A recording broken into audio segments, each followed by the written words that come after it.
Watercross has enjoyed 25 successful seasons on the water. The world's greatest watercross racers excite the senses, engage audiences, and build communities through integrated campaigns that get results. It's a great tour. It hits a lot of hot spots. It travels, a lot of the U.S., and it brings you to all kinds of different demographics of people that you're racing against, people that you don't get to see all the time. It's a tour that is complete, from kids racing to adults racing, a lot of spectators, and just the best locations to go to. Daytona, Panama City Beach, Pensacola. We're in Georgia, Racine, Wisconsin, Texas. We go everywhere. Beautiful spot, Naples, Florida. You can't get any better than that. And LIQUI-MOLY launching this range, it's marine range, partnering with such a great entity is just beautiful. For season 26 and beyond, Pro Watercross continues its leadership role in environmental education, safety, and with a family-friendly vibe. A lot of good people here. It's a good place to raise your kids and teach them how to succeed in a competitive environment. I've been doing it since 1996.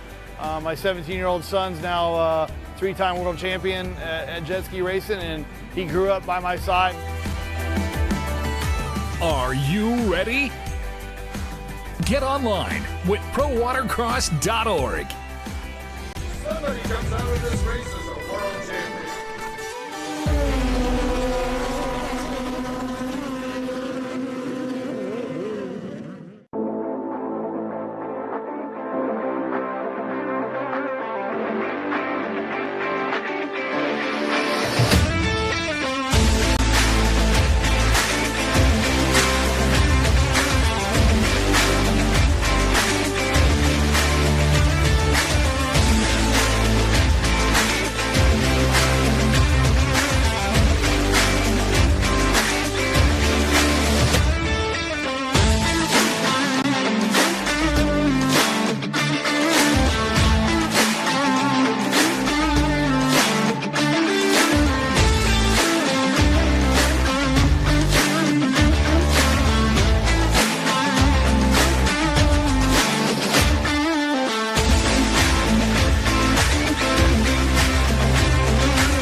Pro Watercross has enjoyed 25 successful seasons on the water.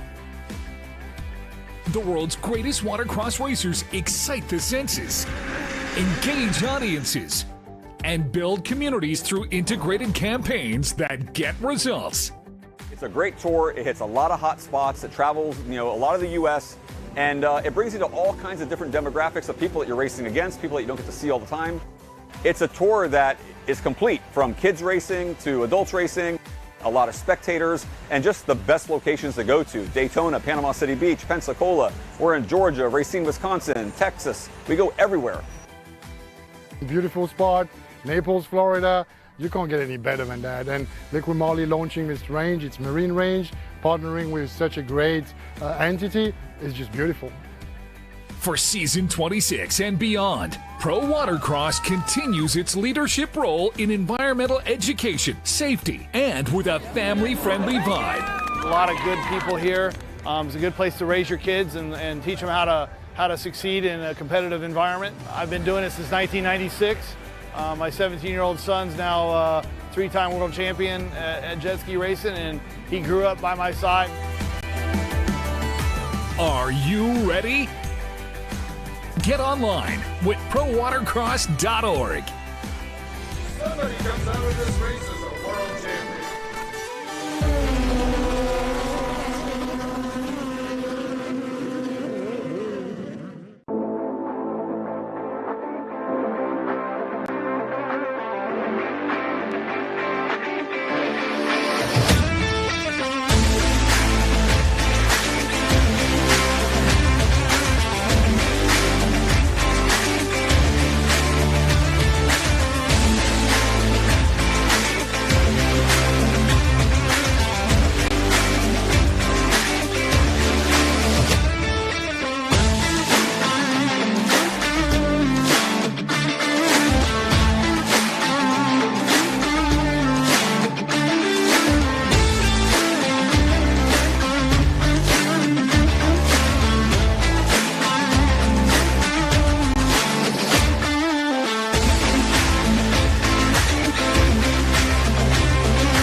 Pro Watercross has enjoyed 25 successful seasons on the water. The world's greatest watercross racers excite the senses, engage audiences, and build communities through integrated campaigns that get results. It's a great tour. It hits a lot of hot spots. It travels, a lot of the U.S. and it brings you to all kinds of different demographics of people that you're racing against, people that you don't get to see all the time. It's a tour that is complete, from kids racing to adults racing, a lot of spectators, and just the best locations to go to. Daytona, Panama City Beach, Pensacola. We're in Georgia, Racine, Wisconsin, Texas. We go everywhere. Beautiful spot, Naples, Florida. You can't get any better than that. And LIQUI-MOLY launching this range, it's marine range, partnering with such a great entity is just beautiful. For season 26 and beyond, Pro Watercross continues its leadership role in environmental education, safety, and with a family-friendly vibe. A lot of good people here. It's a good place to raise your kids and teach them how to succeed in a competitive environment. I've been doing it since 1996. My 17-year-old son's now a three-time world champion at jet ski racing, and he grew up by my side. Are you ready? Get online with prowatercross.org. Somebody comes out of this race as a world champion.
Pro Watercross has enjoyed 25 successful seasons on the water.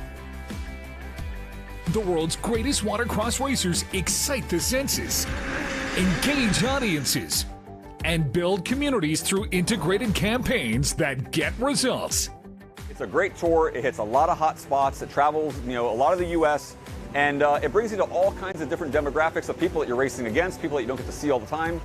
It's a tour that is complete, from kids racing to adults racing, a lot of spectators, and just the best locations to go to. Daytona, Panama City Beach, Pensacola. We're in Georgia, Racine, Wisconsin, Texas. We go everywhere.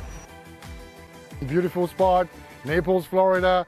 You can't get any better than that. And LIQUI-MOLY launching this range, it's marine range, partnering with such a great entity is just beautiful.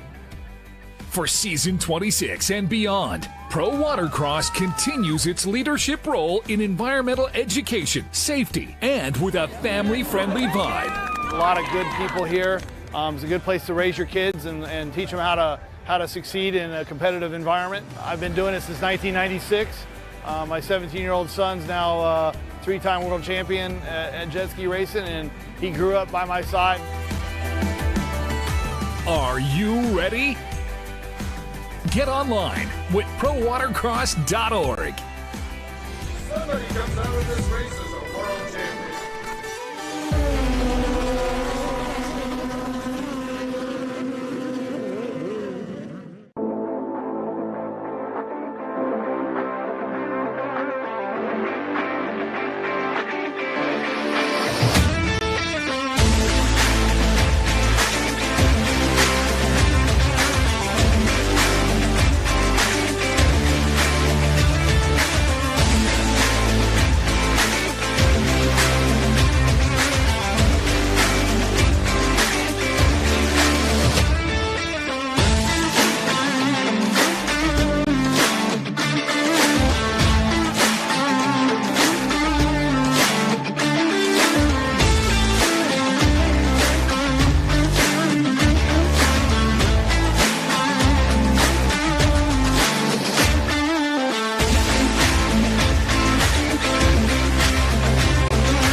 Pro Watercross has enjoyed 25 successful seasons on the water.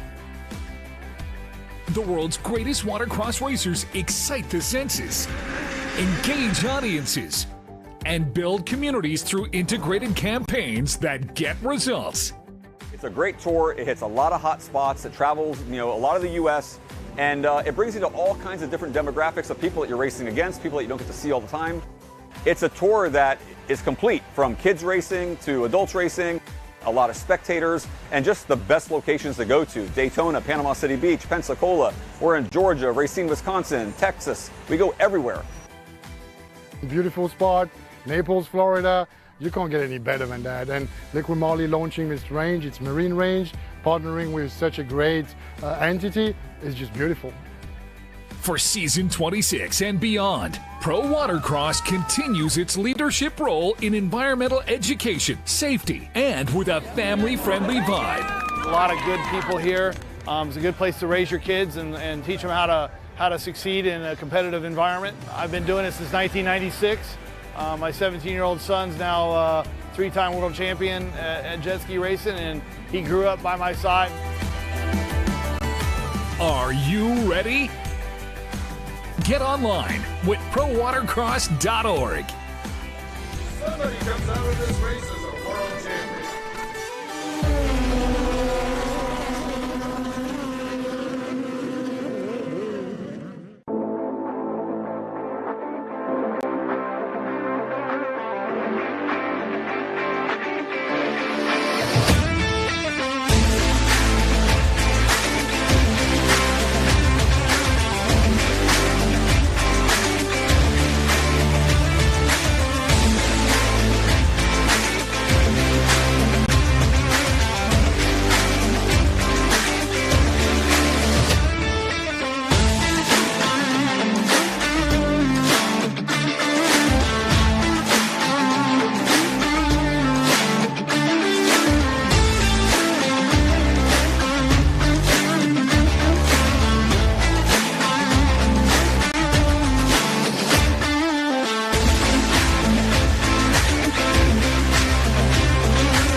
Ski Stock 10-12.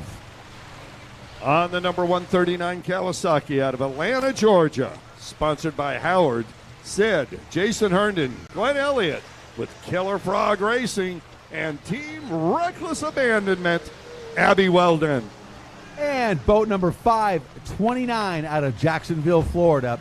Riding for Glidwell Racing, Proficient Auto Transport, Taylor's Outboards and more. 13 years old, Kylie Meyer.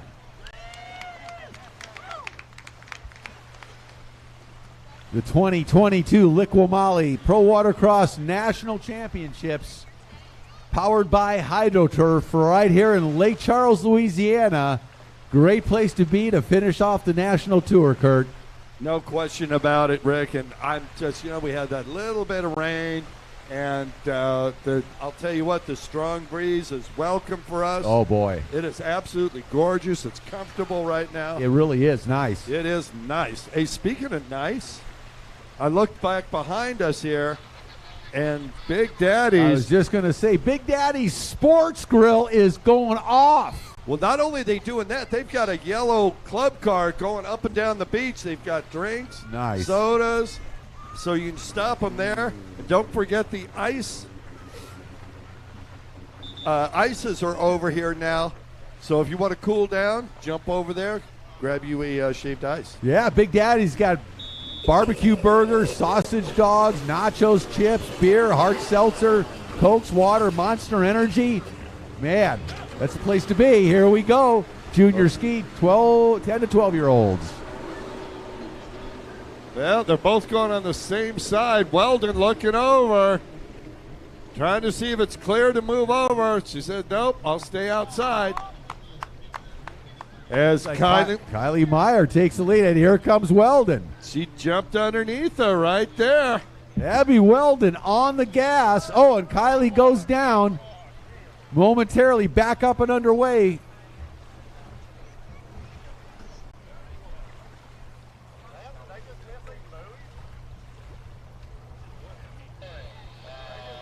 And both riders are, green flag is out. Abby Weldon coming down the front straightaway. Kylie goes out to the makeup buoy smartly.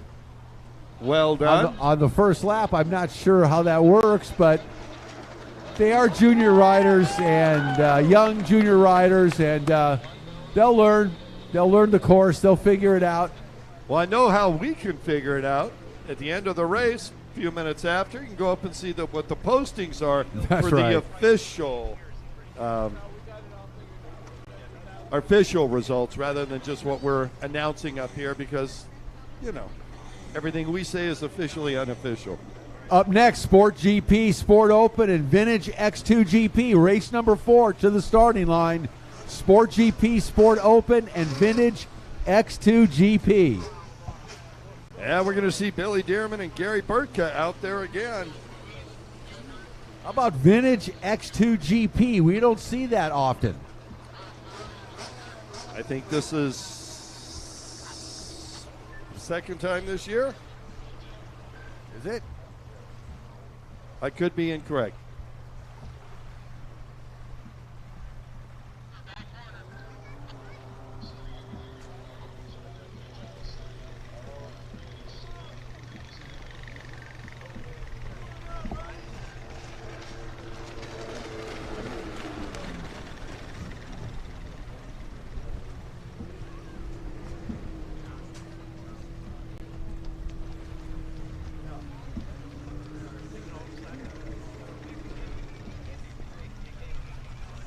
All right, Abby Weldon and Kylie Meyer, junior ski stock, 10 to 12-year-olds.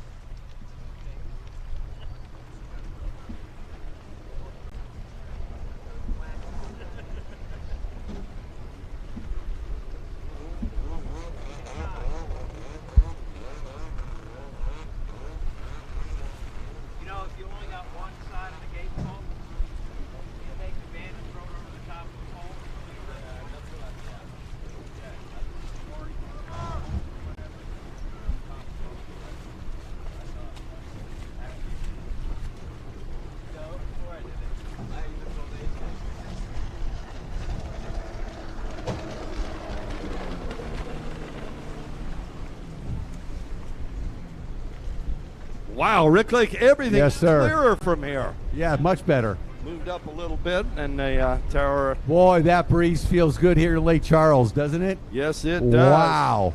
Just what the doctor ordered up here in the LIQUI-MOLY rooftop lounge. It's going off here today.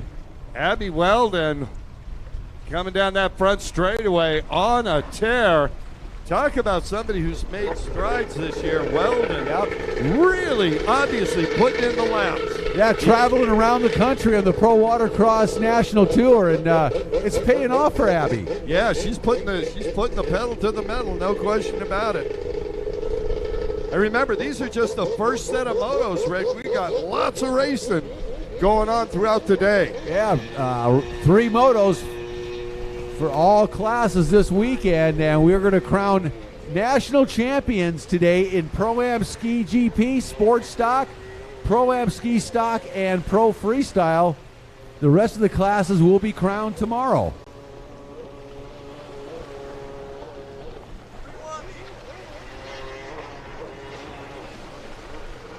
Oh, there he is, GB on that wicked number 93 blaster. You can see the anticipation. Need another holder out there? You got one. He's got Jessica. That's all he needs. Nah, he could use one more. Jessica. Just to balance it out. Kylie Meyer down the front straightaway. Kylie on that number 529 Kawasaki out of Jacksonville, Florida. Kylie riding for Glidwell Racing, Proficient Auto Transport, Taylor's Outboards, and more. She's doing a great job of keeping that thing upright. She had that little water test early on, but she's been smooth. Speaking of water test, out there on the right-hand side of the course, yeah, unfortunately, it looks like Abby Weldon with an issue, as she is not got the fire lit on that Kawasaki. Maybe a problem. And she may be going on the hook. I'm not sure, but it looks like it. It looks. That's wow. Unfortunate. That is too bad. Abby was riding a really, really strong race. All right, who was supposed to put gas in? Wouldn't be the first time. I've done it myself. Well, this is only the first of 3 motos, and there's only one other competitor, so there's plenty of opportunity. That's true. Yeah. Both were. No, they're. The optimist in you, I like. Right? So Kylie Meyer is definitely looks like she's got this large and in charge, with Abby getting pulled in on the hook. Yeah, that's the safest statement of the Thank you. No, I like to state the obvious. Millennial. Yeah. What is that? All right, white flag. Last lap for Kylie Meyer out of Jacksonville, Florida.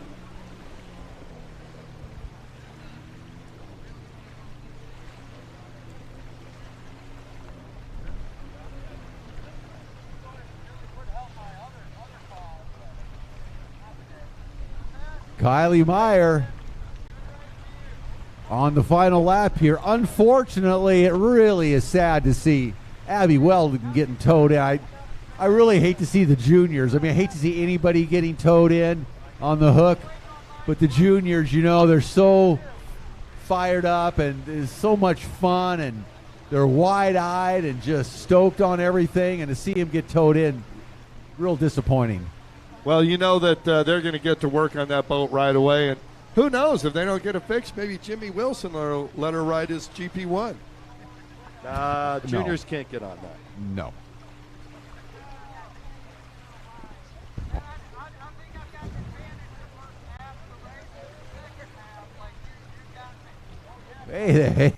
Hey. Ready, Freddie? Oh, we are ready. We are up here in the LIQUI-MOLY Rooftop Lounge here at the 2022 LIQUI-MOLY Pro Watercross National Championships in Lake Charles. Rick Lake, Kurt Nolenberg, and man, we're having a good time already, Kurt. Having a great time. We've already seen some phenomenal racing. Jimmy Wilson out there in Ski GP, no surprise. Yeah, no. Jimmy Wilson has absolutely dominated the tour this year in Pro Ski GP, and he put on a show earlier on. And right now, as Kylie Meyer comes across the finish line, she'll take the win here in junior ski stock, 10-12. Unfortunately, Abby Weldon comes in on the hook, and we are ready to go racing. Race number 4. This should be fun. Sport GP, Sport Open, and Vintage X2 GP. And we haven't seen Vintage X2 GPs in a while, Kurt, so this will be good. Who we got? Well, and let's see. Let's start with Vintage X2 GP on the number 21. Of course, they're all Kawasaki's. Out of Orange, Texas. Sponsored by GC Mechanics and GTM Racing. It's Ralph Henning. And number 21 out of Sour Lake, Texas. 27 years old, John Ledoux. We'll jump over to Sport Open on the number 93 Yamaha out of Weberville, Michigan. Sponsored by Twangled Spy, EVS Sports, ODI, 2x4 Nutrition, Triosia, Shirai, GoPro, and RTB House, Gary Burtka. And boat number 111 out of Pensacola, Florida, on the Judge Motorsports Jet Trim Jet Pilot Blaster. That is Billy Dearman. And that's the roundup for race number 4, Sport Open, Sport GP, and Vintage X2 GP combined. Yeah, we got both of the X2s on the water with their hoods up as they are trying to get things sorted out. And are you sure gas goes in here? I thought it went over there. I thought that's where the ether goes. Only if you want it to start.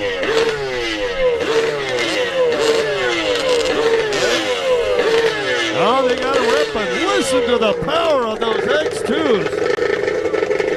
All right, Dearman And Burka going out of here, national champion. Oh, and Dearman gets a great jump. Burka gets a poor jump out of the gate. And both of those X2s fly out pretty strong there, Kurt. Yes, they did. Billy gone. Wow. Billy on the gas. Look at that boat fly. I'm not sure. Is that the Billy Blaster? Didn't see it from the back. No, that's a blaster. But it's a fast one. Oh, yes, it is. Oh, wide turn by Billy that time. He is on it. Down the front straightaway, race leader 111, Billy Dearman, leaving nothing in the imagination here at the beginning of this Sport Open race. Nothing at all. And here comes Burka. Burka's going, well, wait a minute here. He's trying to push that thing along just a little bit. I'll tell you what, 21 Ralph Henning, we've seen him race here before on 550s, and he is not too far off the pace of Gary Burka on that X2 of his. No, Ralph Henning is the king of vintage watercraft, whether it's on a 550 and X2. He has been spectacular in the past, and he's proven it once again. Henning out in front in that vintage X2 class, the Orange, Texas man. 54 years young, and he is the oldest competitor on the water right now. Yeah, they've got a nice contingent of vintage riders out of that area in Texas. Orange, Texas, Sour Lake, Texas, and both on the 550 skis and the X2s. And they come to these races here in Lake Charles every year. So really good to see them out here. Absolutely. Wow. Billy Dearman is boiling the water. There's fish coming out of this place pre-cooked. He is on fire out there. He has got a half a lap lead over second place already, 2 laps into this. Billy Dearman shows why he is a multi-time national and world champion out there. Man, it is a show that Billy's putting on. He is flying on that thing. And good to see here in Lake Charles, Louisiana's playground, having a good time here for the national championships, Kurt. Yeah, and he and Burka, have battled over the years. They both know each other really well. And at this point, it's a machine difference. Burka on a, we were talking in the pits earlier, he's on his backup blaster, so he didn't expect to be able to compete in the GP class with Billy, but he's keeping that thing upright and he's gathering points. Oh, yeah. It's all about the points, Rick. Now, these guys have been campaigning the national tour all year long, and you never know what can happen, particularly in these open GP classes, because, these boats are heavily modified and they're pushed to make maximum horsepower, and that means sometimes the reliability isn't all that you would wish for. And so you never know what can happen until the race is over, the final moto of the weekend. They're going to battle it out, and reliability can sometimes become a big factor in these GP and open classes. Yeah, truly in any class, but the GP classes, meaning Grand Prix, they're pushing those engines to the limit. I mean, it's 50% rider and 50% tuner at that point.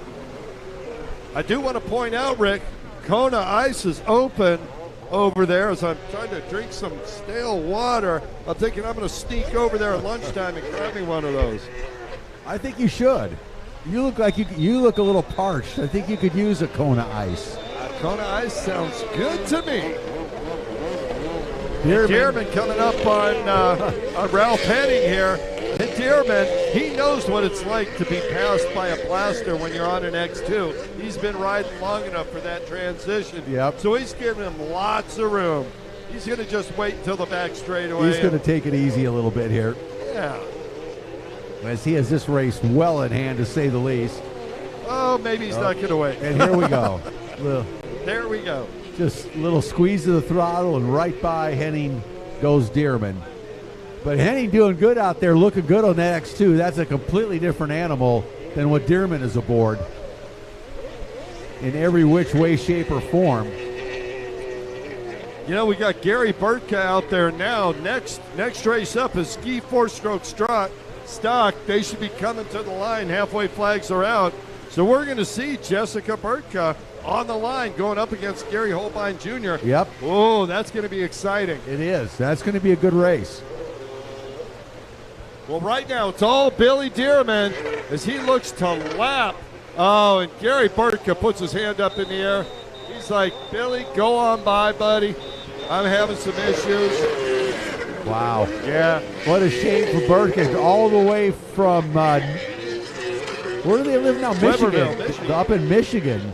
Used to be from the Chicago area. Now they're up in Michigan. So they had quite a journey to get here to Louisiana. And it's tough to see somebody, coming here into these races, the finals, and having boat problems. Really unfortunate. Yeah, well, like I said, that's his backup boat, but the way he was shaking his head as he went by earlier, I think he'll probably be putting some tunes to that thing once they get off the water. And remember, this is only the first of 3 motos that will make up our national championship points. So there's still plenty of opportunity for him to move up. Absolutely. And remember, Gary Burtka came in with the points lead over Billy Dearman. Yes, he did. Now, Burtka's had a good season. He's campaigned all the races on the LIQUI-MOLY Pro Watercross National Tour this year and has garnered a lot of points. A myriad number of boats, too. He has gone through the boats this year. Oh, yes, he has. Just want to point out that he got married to his longtime sweetheart, Jessica Burtka. We'll see her battling with Gary Holbein Jr. in this next race coming up. Formerly Jessica Wiebesek, now Burtka. I think it still says Wiebesek on her. She's waiting for her new back protector. Yeah. Yeah, she told me they finally came off back orders. She's going to get one with a proper name on it. She needs a new one. But we know Jessica, lovely lady. And of course, Gary's going to come in fresh off of this race, beats the blaster, come over and hold his wife. And this is going to be a battle. And I'm assuming Gary's going to do freestyle as well today. He is, as a matter of fact. Looking forward to that. Too bad his partner in crime, Greg Brock, isn't here today. That's quite a twosome. Yeah, Brad Hill. I think we were looking forward to seeing Brad here. I'll take a look on this and see. Nope.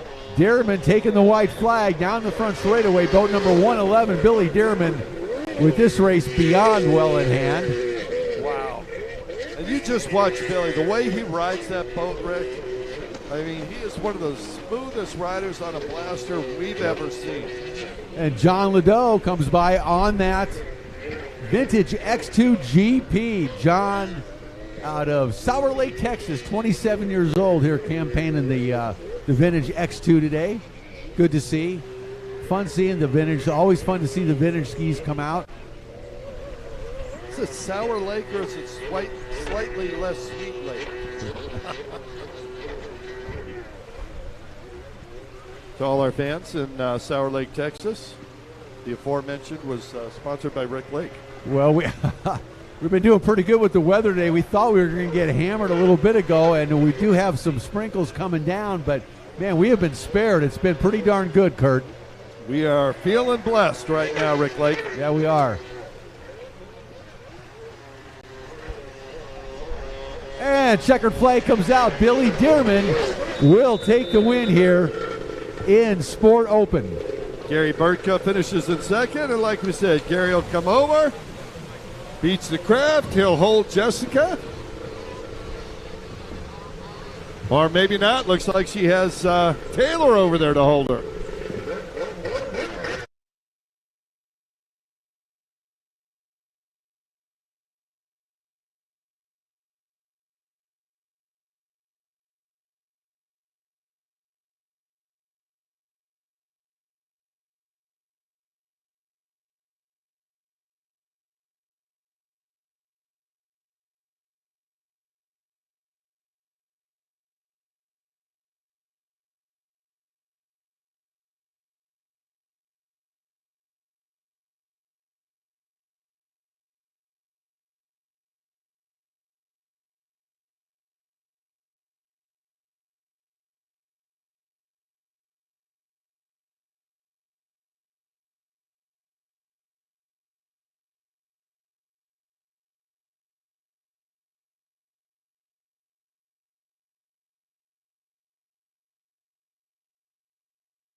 Pro Watercross has enjoyed 25 successful seasons on the water. The world's greatest watercross racers excite the senses, engage audiences, and build communities through integrated campaigns that get results. It's a great tour. It hits a lot of hot spots. It travels, a lot of the U.S. and it brings you to all kinds of different demographics of people that you're racing against, people that you don't get to see all the time. It's a tour that is complete, from kids racing to adults racing, a lot of spectators, and just the best locations to go to. Daytona, Panama City Beach, Pensacola. We're in Georgia, Racine, Wisconsin, Texas. We go everywhere. Beautiful spot, Naples, Florida. You can't get any better than that. And LIQUI-MOLY launching this range, it's marine range, partnering with such a great entity is just beautiful.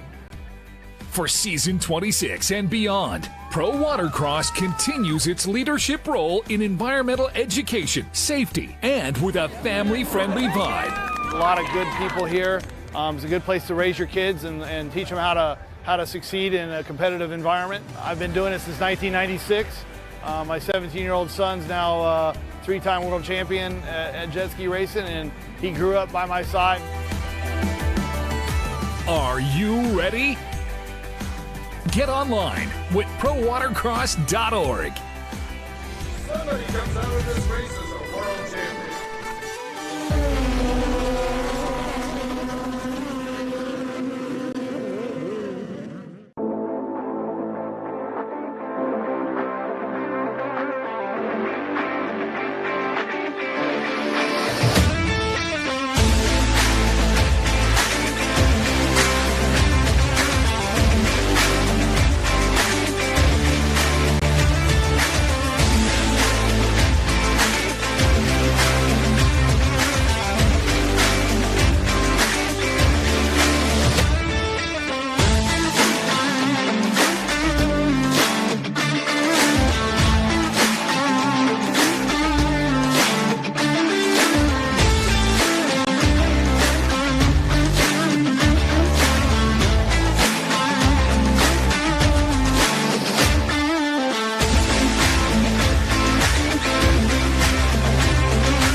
Pro Watercross has enjoyed 25 successful seasons on the water.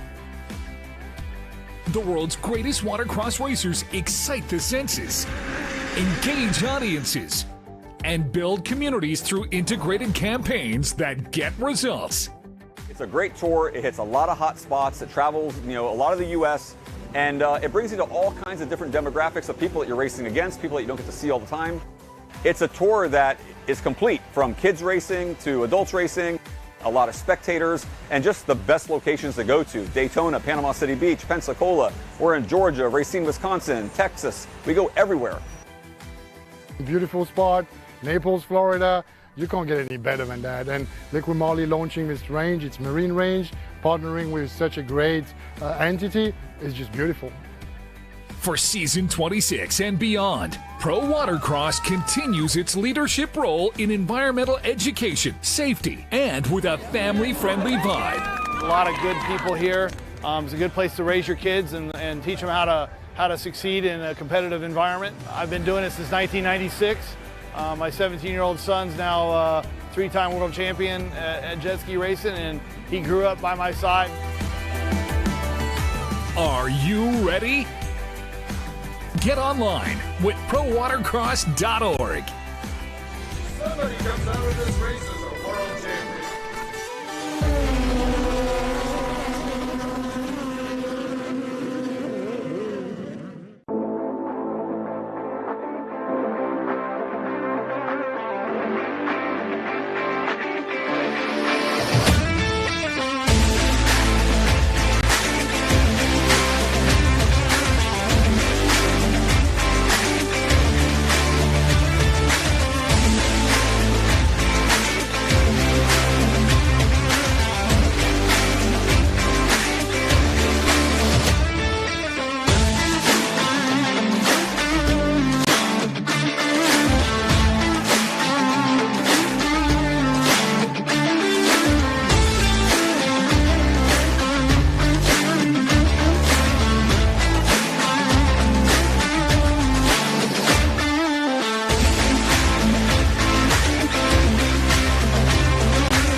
Pro Watercross has enjoyed 25 successful seasons on the water.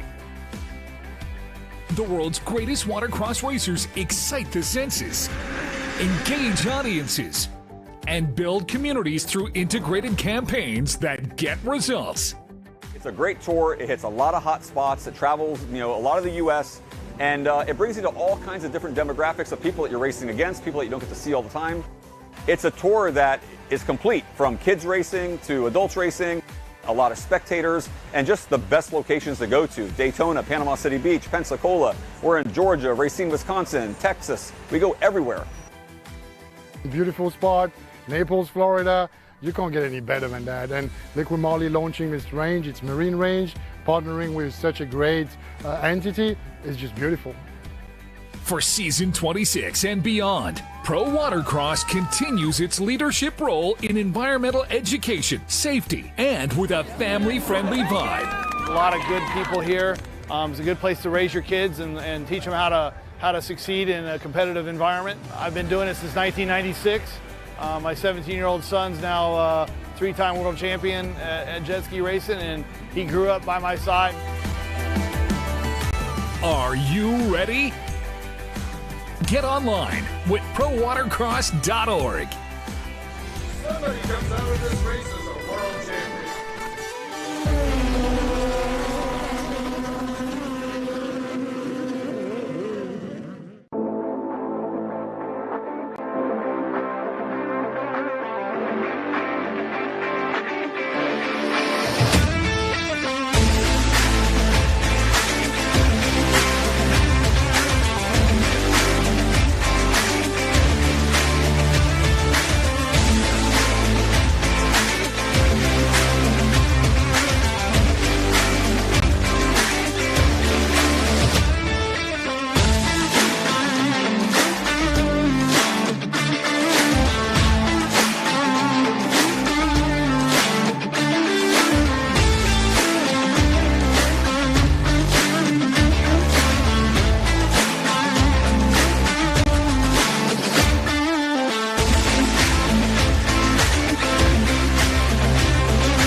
Pro Watercross has enjoyed 25 successful seasons on the water. The world's greatest watercross racers excite the senses, engage audiences, and build communities through integrated campaigns that get results. It's a great tour. It hits a lot of hot spots. It travels, a lot of the U.S. and it brings you to all kinds of different demographics of people that you're racing against, people that you don't get to see all the time. It's a tour that is complete, from kids racing to adults racing, a lot of spectators, and just the best locations to go to. Daytona, Panama City Beach, Pensacola. We're in Georgia, Racine, Wisconsin, Texas. We go everywhere. Beautiful spot, Naples, Florida. You can't get any better than that. And LIQUI-MOLY launching this range, it's marine range, partnering with such a great entity is just beautiful. For season 26 and beyond, Pro Watercross continues its leadership role in environmental education, safety, and with a family-friendly vibe. A lot of good people here. It's a good place to raise your kids and teach them how to succeed in a competitive environment. I've been doing it since 1996. My 17-year-old son's now a three-time world champion at jet ski racing, and he grew up by my side. Are you ready? Get online with prowatercross.org. Somebody comes out of this race as a world champion.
Pro Watercross has enjoyed 25 successful seasons on the water.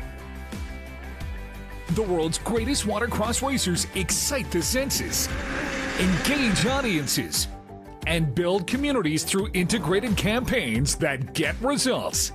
It's a great tour. It hits a lot of hot spots. It travels, a lot of the U.S. And it brings you to all kinds of different demographics of people that you're racing against, people that you don't get to see all the time. It's a tour that is complete, from kids racing to adults racing, a lot of spectators, and just the best locations to go to. Daytona, Panama City Beach, Pensacola. We're in Georgia, Racine, Wisconsin, Texas. We go everywhere. Beautiful spot, Naples, Florida. You can't get any better than that. And LIQUI-MOLY launching this range, it's marine range, partnering with such a great entity is just beautiful.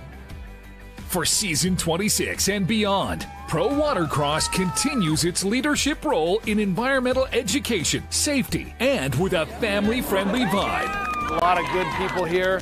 It's a good place to raise your kids and teach them how to succeed in a competitive environment. I've been doing it since 1996. My 17-year-old son's now a three-time world champion at jet ski racing, and he grew up by my side. Are you ready? Get online with prowatercross.org. Somebody comes out of this race as a world champion.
Pro Watercross has enjoyed 25 successful seasons on the water. The world's greatest watercross racers excite the senses, engage audiences, and build communities through integrated campaigns that get results. It's a great tour. It hits a lot of hot spots. It travels, a lot of the U.S. And it brings you to all kinds of different demographics of people that you're racing against, people that you don't get to see all the time. It's a tour that is complete, from kids racing to adults racing, a lot of spectators, and just the best locations to go to. Daytona, Panama City Beach, Pensacola. We're in Georgia, Racine, Wisconsin, Texas. We go everywhere. Beautiful spot, Naples, Florida. You can't get any better than that. And LIQUI-MOLY launching this range, it's marine range, partnering with such a great entity is just beautiful. For season 26 and beyond, Pro Watercross continues its leadership role in environmental education, safety, and with a family-friendly vibe. A lot of good people here. It's a good place to raise your kids and teach them how to succeed in a competitive environment. I've been doing it since 1996. My 17-year-old son's now a three-time world champion at jet ski racing, and he grew up by my side. Are you ready? Get online with prowatercross.org. Somebody comes out of this race as a world champion.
Pro Watercross has enjoyed 25 successful seasons on the water.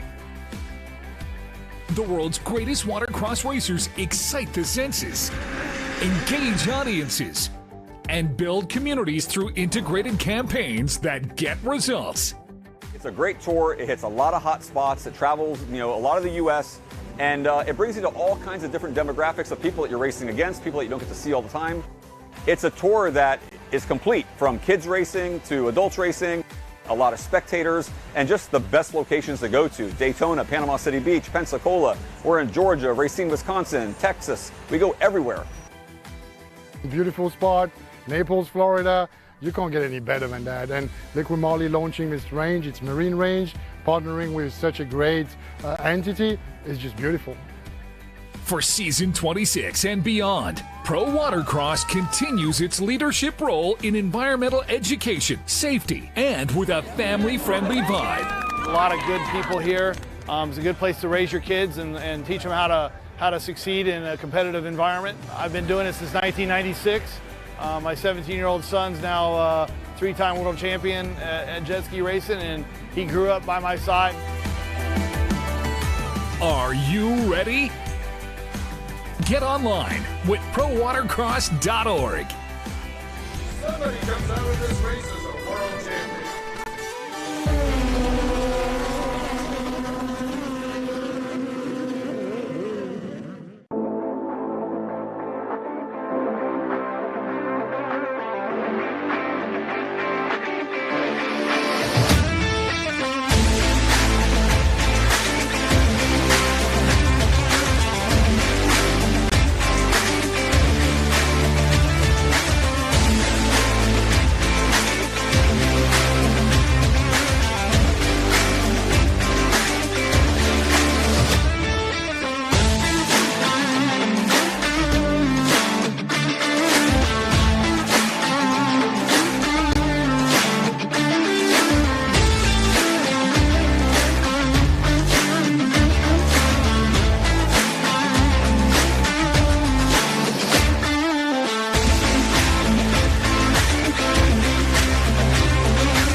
Pro Watercross has enjoyed 25 successful seasons on the water.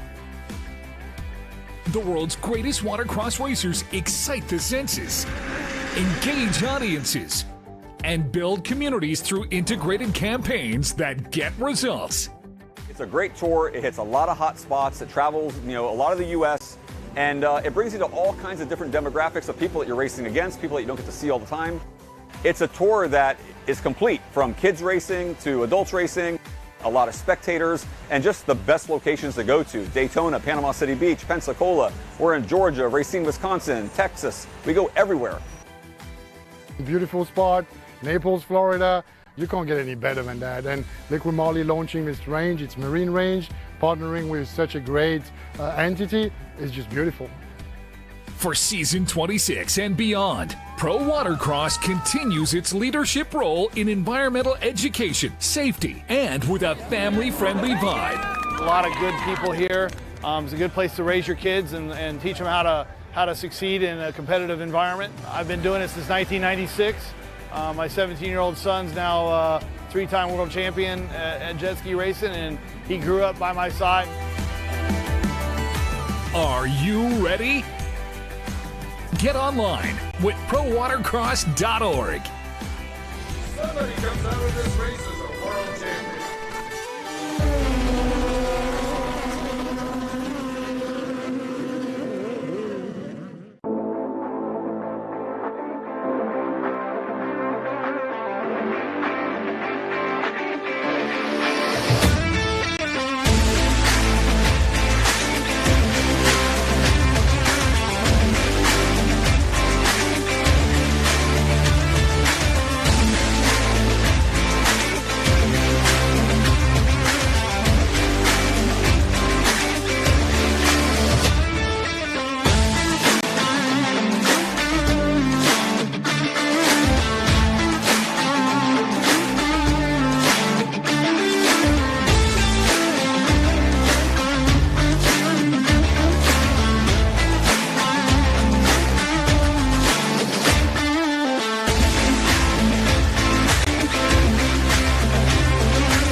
Watercross has enjoyed 25 successful seasons on the water.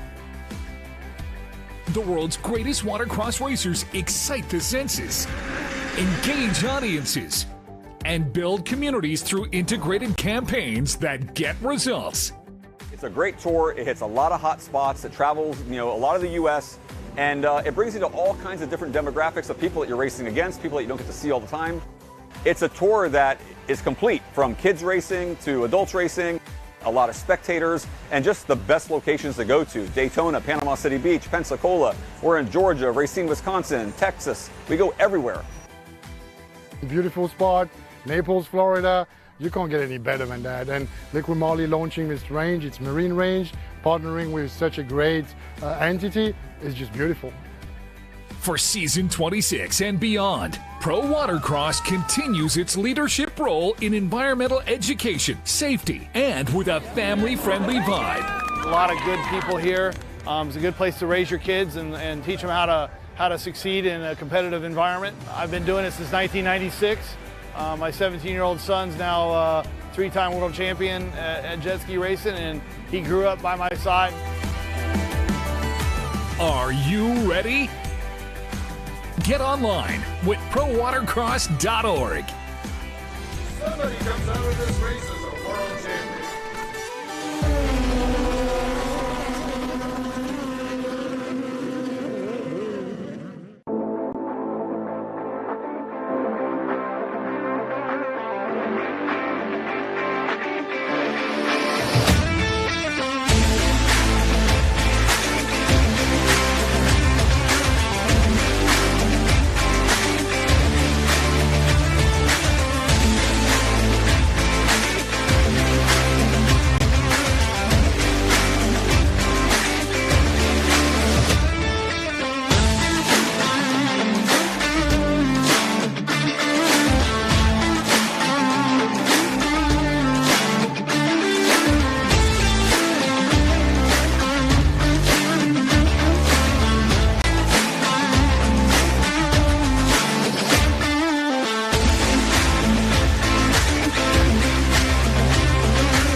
Pro Watercross has enjoyed 25 successful seasons on the water. The world's greatest watercross racers excite the senses, engage audiences, and build communities through integrated campaigns that get results. It's a great tour. It hits a lot of hot spots. It travels, a lot of the U.S. and it brings you to all kinds of different demographics of people that you're racing against, people that you don't get to see all the time. It's a tour that is complete, from kids racing to adults racing, a lot of spectators, and just the best locations to go to. Daytona, Panama City Beach, Pensacola. We're in Georgia, Racine, Wisconsin, Texas. We go everywhere. Beautiful spot, Naples, Florida. You can't get any better than that. And LIQUI-MOLY launching this range, it's marine range, partnering with such a great entity is just beautiful. For season 26 and beyond, Pro Watercross continues its leadership role in environmental education, safety, and with a family-friendly vibe. A lot of good people here. It's a good place to raise your kids and teach them how to succeed in a competitive environment. I've been doing it since 1996. My 17-year-old son's now a three-time world champion at jet ski racing, and he grew up by my side.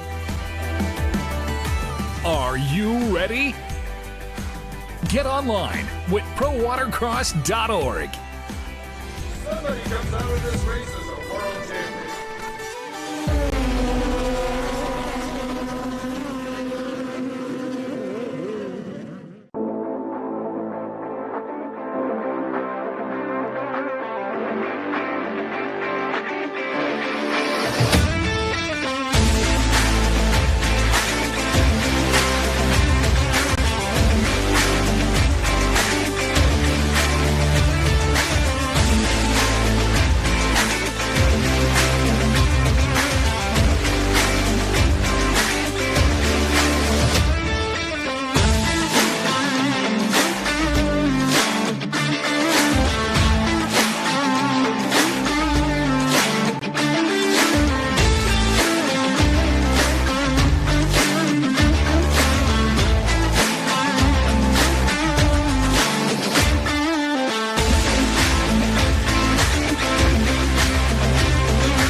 Watercross has enjoyed 25 successful seasons on the water. The world's greatest watercross racers excite the senses, engage audiences, and build communities through integrated campaigns that get results. It's a great tour. It hits a lot of hot spots. It travels, a lot of the U.S. and it brings you to all kinds of different demographics of people that you're racing against, people that you don't get to see all the time. It's a tour that is complete, from kids racing to adults racing, a lot of spectators, and just the best locations to go to. Daytona, Panama City Beach, Pensacola. We're in Georgia, Racine, Wisconsin, Texas. We go everywhere. Beautiful spot, Naples, Florida. You can't get any better than that. And LIQUI-MOLY launching this range, it's marine range, partnering with such a great entity is just beautiful. For season 26 and beyond, Pro Watercross continues its leadership role in environmental education, safety, and with a family-friendly vibe. A lot of good people here. It's a good place to raise your kids and teach them how to succeed in a competitive environment. I've been doing it since 1996. My 17-year-old son's now three-time world champion at jet ski racing, and he grew up by my side.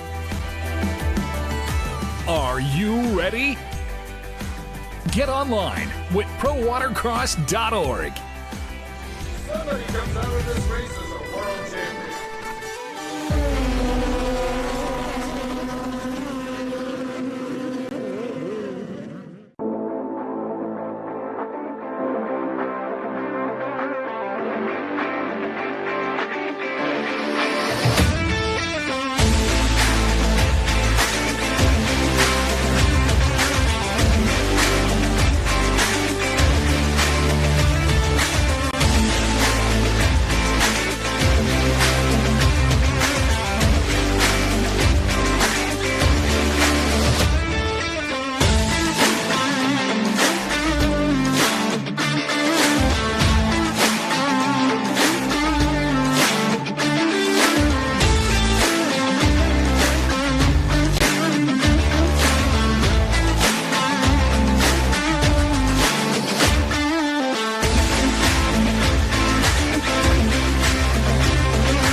He's from Biloxi, Mississippi, riding the Commander, Jules Hopkins, and hopefully he'll have the Commander out here in this ride. We'll see what he brings to the line. Nope, looks like he's going to take over Tanya Holbeinski.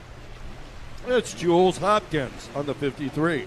Number 300 out of Matthews, North Carolina, riding for AOMC, Hidden Trails Motorsports, Judge Motorsports, Broward Motorsports, Fly Racing, Jet Pilot, ADA Racing, Jam Racing, and Hot Products USA. 33 years old, absolutely dominating Jimmy Wilson. That's our lineup. Pro-Am Ski Stock, Pro-Am Ski GP combined. Moto number 2.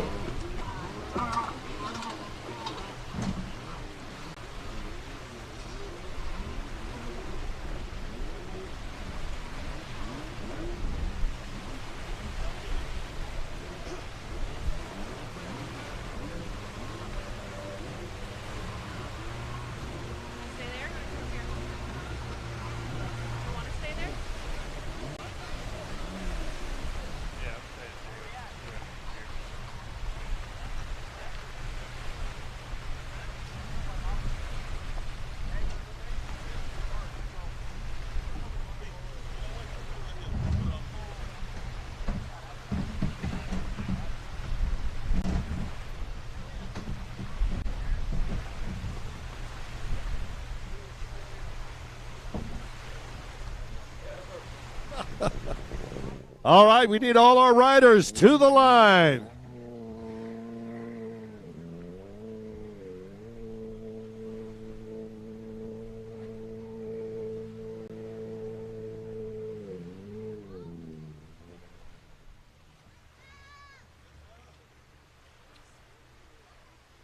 Well, what a great meal we had there in a short period of time, Rick. Big Daddy's coming through.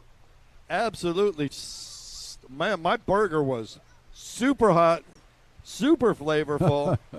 And the only thing wrong with it is I didn't have a second one or time for it.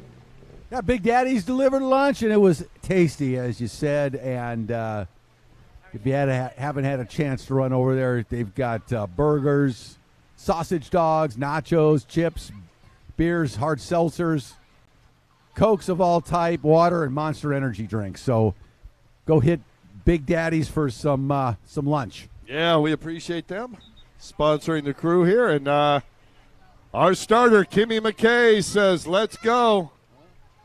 42 laps. She says, fire them up. Let's go. Did we get the Preston seal of approval for Big Daddy's burgers? Yeah, he said he had a burger and he liked it.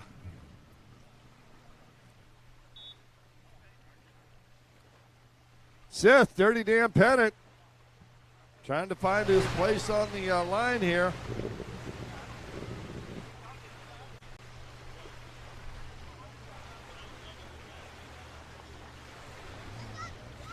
So Seth going to get the outside pole.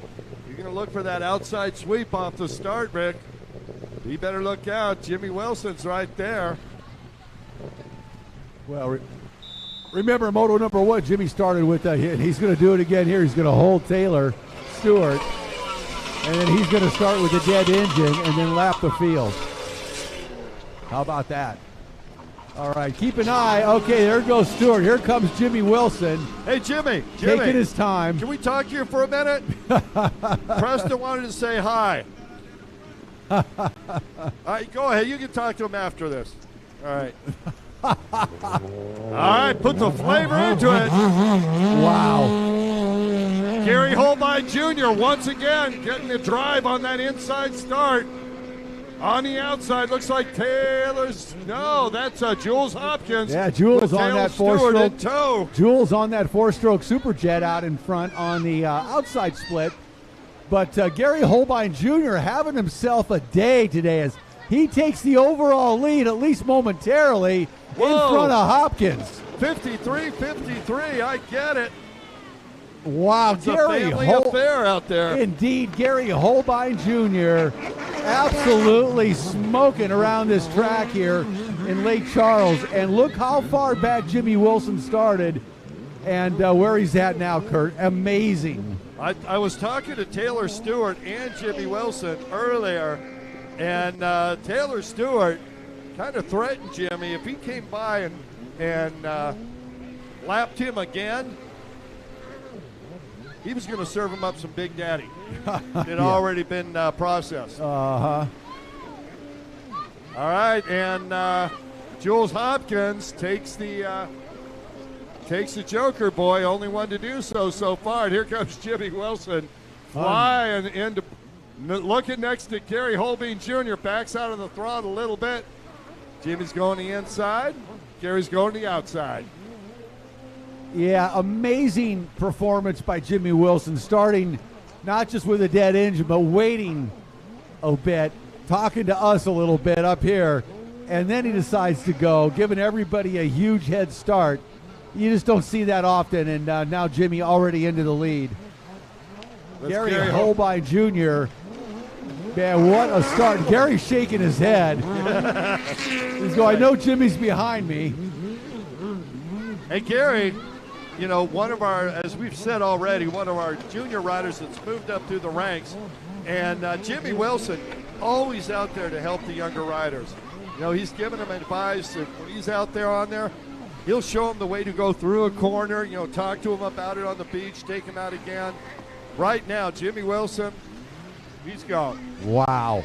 Amazing. All year long, Jimmy has just been absolutely flying on every track that we have thrown at him all season long.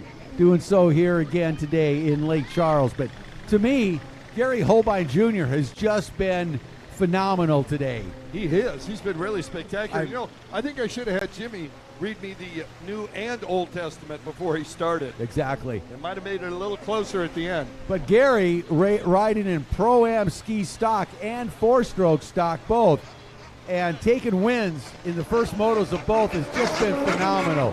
The 13-year-old out of Fairhope, Alabama is really becoming a special talent. Yes, he is. And boy, as he gets larger, physically larger, he'll be able to move that ski around a little bit more, a little easier, and it won't show up so much, I think, in initial lap times, but later in the race, he'll have the strength and the endurance to keep up that top speed. Not having any issue with it today, though. He is way out in front in that Pro-Am ski stock class. No, he has been putting in the laps. You can tell he's been training on both of those boats, and it shows today as he is absolutely dominant at 13 years old in Pro-Am ski stock. Gary Holbein Jr., phenomenal rider. Hey, we need Sport Stock, race number 8 to the line to see Gary Burtka bringing that big old yellow C2HX. He's ready to go. Is that Wyatt Hayes out there on the Polaris? I do believe so. And here comes Wilson just absolutely flying down the front straightaway on that number 300 Commander GP1. He is absolutely in a league of his own and has been most of the season on the Pro Watercross Tour. Yeah, once Jimmy got hooked up with AOMC and they got that Commander boat dialed in, he has been almost literally untouchable. I believe he's lost one moto all year long. Yeah, I'd say that race a couple weeks ago in Nashville was amazing. The Pro Ski GP race was absolutely one of the best races I've seen in the last number of years. And Jimmy took that final, and it was a performance for the ages as he beat a top field of riders from the United States. Yeah, he and Matthew Richuk were going side by side, elbow to elbow, down the front straightaway. It's 60 miles an hour on the river. It was a spectacular race.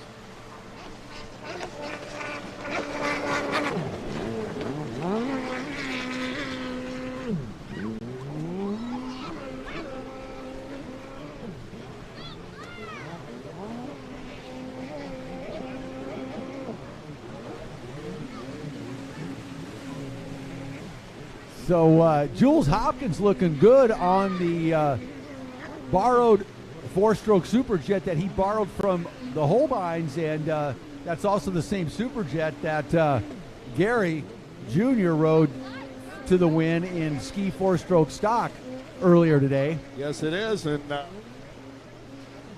his mom wants you to know that's her boat. I know it is. She yelled out, "Yeah, that's my boat." Well, we've seen her race it before. Oh, for sure, yes, we have. in Lake Hartwell, Georgia last year. Down the front straightaway, Gary Holbein Jr., 53, with the lead in Pro-Am ski stock, and he's got a sizable lead. Yeah. Yes, he does. Wilson coming by one more time on the gas. I believe Taylor Stewart is going to be in second place behind Gary in Pro-Am ski stock. Yes, he is. And Jimmy, looking for some tips from Gary Holbein on how to go through that double orange, follows him through. Watch as they hit that back straightaway. Now, Joker Boy, who's taking it, who hasn't? Gary Holbein Jr. slows down to let Jimmy by. Jimmy's like, "No, I want to push you, young man. Let's see what you got." Again. And he's doing it.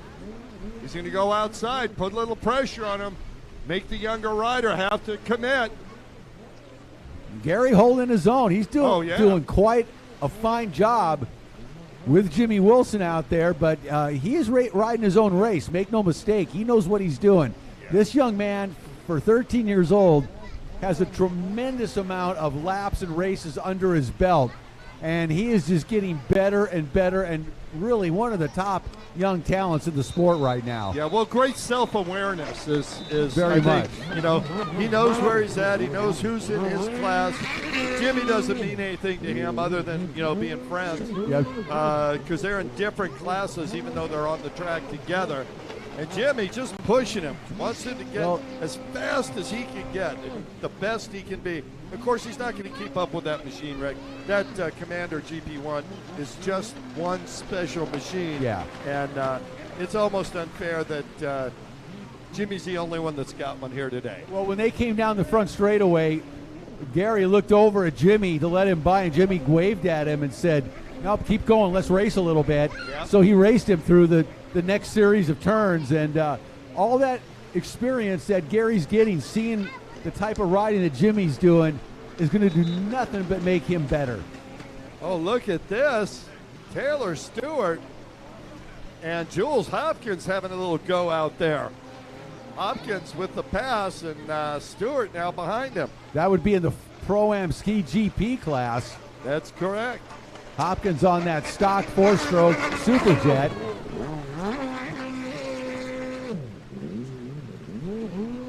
Got a rider having an issue over on the far left-hand side of the course, Rick. Can't see the numbers on that boat. But that is, they're having a little bit of problem with that thing. I believe that's a 66, the Seth Dirty Dan Pettit. Looking down at that machine, thinking there's a mechanical something going on there. Clearly an issue as Jules comes down the front straightaway with Taylor Stewart hot on his heels, trying to make the pass on Jules. Taylor following that Cam Newton. Just thought I'd throw the Cam Newton in there for you. Well, Taylor on a two-stroke Superjet, Jules on a 4-stroke Superjet. So we're seeing the past and the present right there. Yeah, and hey, kudos to Taylor Stewart on that 2-stroke, trying to compete with these 4-strokes, and you know that's a real difficult road to hoe. It really is. Here comes short stroke Stevens down the front straightaway. He makes the pass on the double D. Seth Bennett, his dad is now broke, apparently, from purchasing that machine. And here it comes. JH, Gary Holbein. I'd say large and in charge, but I'd say medium tall and in charge. He'll get there.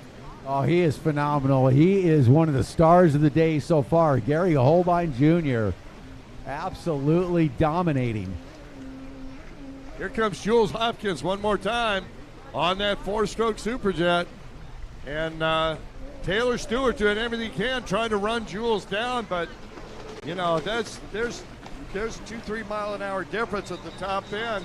So Taylor's having to make it up in the corners. And here comes Jimmy up again one more time up behind Taylor. Now we heard what was going to happen if Jimmy passed him again. Taylor going to let him by. Well, yeah, I don't think he had any choice. I wasn't going to say that, but yeah. I knew you would. Any choice in the matter.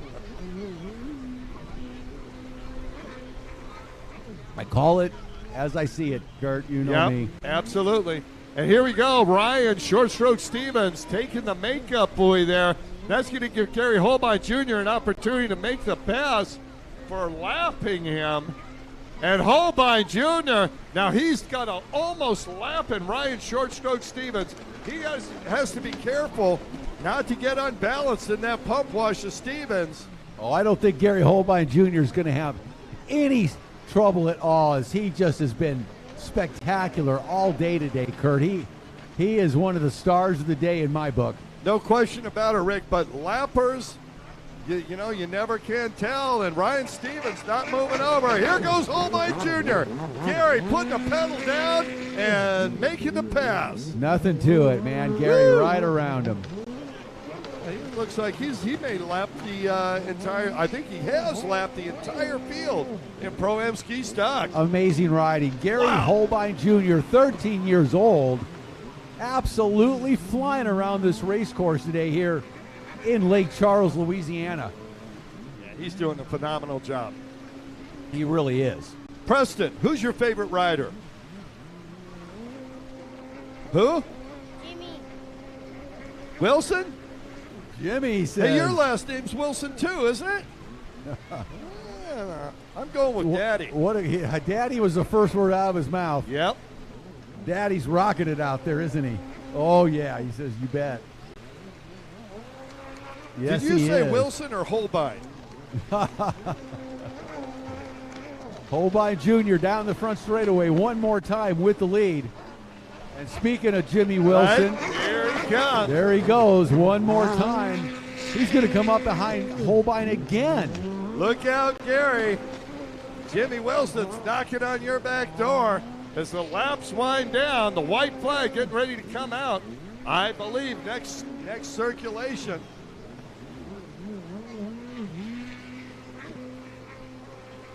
And here he goes, Holbein making the right onto the back straightaway. Here comes Wilson. Wilson, no hesitation this time. He's going around. Did Jimmy take the buoy? Did he take the Joker buoy? Oh, man. I am reasonably sure he did. I am reasonably sure, but I cannot document it. So we'll just leave it as unofficial until we see the scores that are posted post-race. Taylor Stewart over on the far left-hand side of the track, trying to get up there and have a little get-together with Dirty Dan Pennant. Seth out there watching out for Taylor Stewart, the Magnuson Performance rider on that two-stroke Yamaha. White flag comes out. One lap to go here. Jimmy looks over. I think he was expecting the checkered flag. Kim's. I don't see a checkered flag that came out. That's a white Kim's white looking. flag. Kim, our starter, looking over at Jimmy, saying, "This is the white flag." He's like, I've lapped everybody twice. I think I've got it. He's going, okay, I'll go one more time. He's going to go do one more lap. Come up, sit over right over here. All right. Jimmy wanted a hug from his son Preston, but Preston couldn't get down there quick enough. He's like, I'll be back in a minute, son. Make it 58 seconds. Less than a minute. Less than a minute. Yeah. Here you go, Preston. Last time through for your dad.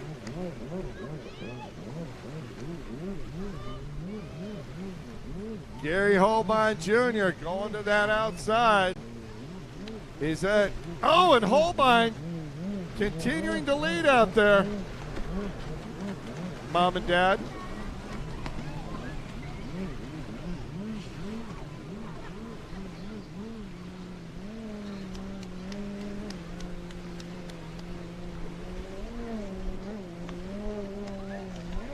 And Gary takes the white flag. One lap to go for young Mr. Holbein. Yeah, he did. It's You're a right. special white flag. That one's much whiter than the first one. You guys see that was like eggshell or something. Yeah, Kimmy coming out with that black and white checkered flag. Giving Gary one more opportunity. So Ryan Stevens going to get the checkered flag? Ryan Stevens. What? I'm missing something there. Little bit of confusion there, folks. But like we say, I'm confused. check it out at the posted on the pit board. That'll be the official results.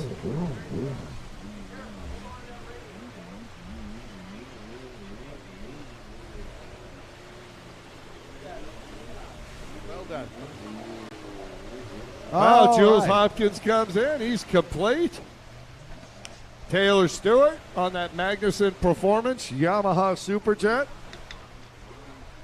He coming down. He'll be, well, we'll check for the scoring. We'll just leave it. We'll check for the scoring afterwards, and we'll know what that is as we head into the third and final moto a little later on today. Gary Holbein Jr. getting his third flag.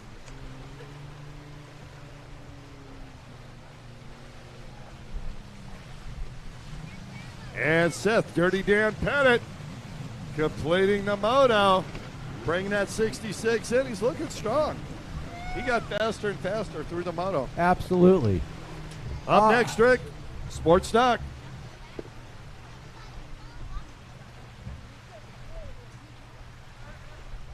All right, Sport Stock on the line. Wyatt Hayes taking the win on that Polaris Hurricane in moto number 1 in front of Dearman. And, man, that was a nice performance by Wyatt Hayes in that first moto. Yeah, no question about it that the Hurricane has proven to be a competitive beast out here today. Just looking down, second position was Billy Dearman. Billy Dearman more than twice as old as Wyatt Hayes, so I'm giving it to Billy Dearman. Absolutely. Finishing in third was Gary Burtka, fourth Ricky Hinch, and in fifth position Rex Hayes. Yep, Wyatt's dad, builder of that beautiful white number 43.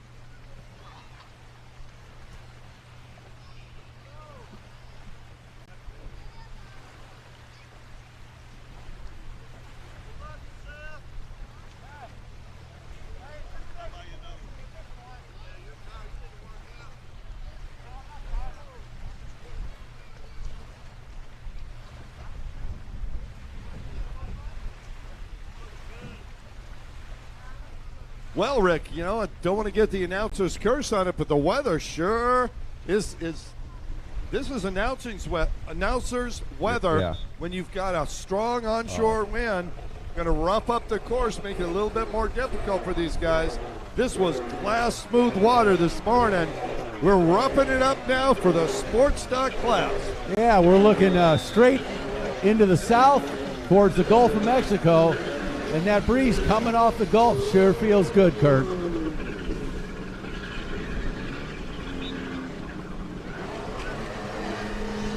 Oh, and Wyatt hit the throttle and gone. Gary Burtka a little slow on the line, and he's going to do everything he can to try and catch up with Wyatt before Wyatt gets too far ahead, because, boy, last time through, he just didn't have anything for him once Wyatt got the lead. Yeah, Hayes out in front, Dearman out in front. On the outside split, Hayes on the inside split. We'll see how Dearman's looking pretty good on that outside split, but Hayes is going to make that turn. Yeah, Hayes has got it for in front sure. of Dearman, and he's going to take the lead down the front straightaway to kick things off here, moto number 2 for Sport Stock. Yeah, Ricky Hinch drops in there in third once again ahead of Burtka. Gary on the 93 HX, trying to get by Hinch for sure. Every point is important. Now remember, Burtka came in as our points leader.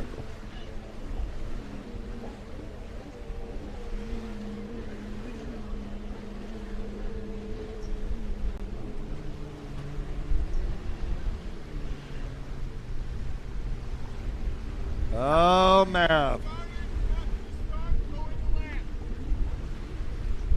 Trying to get this thing running.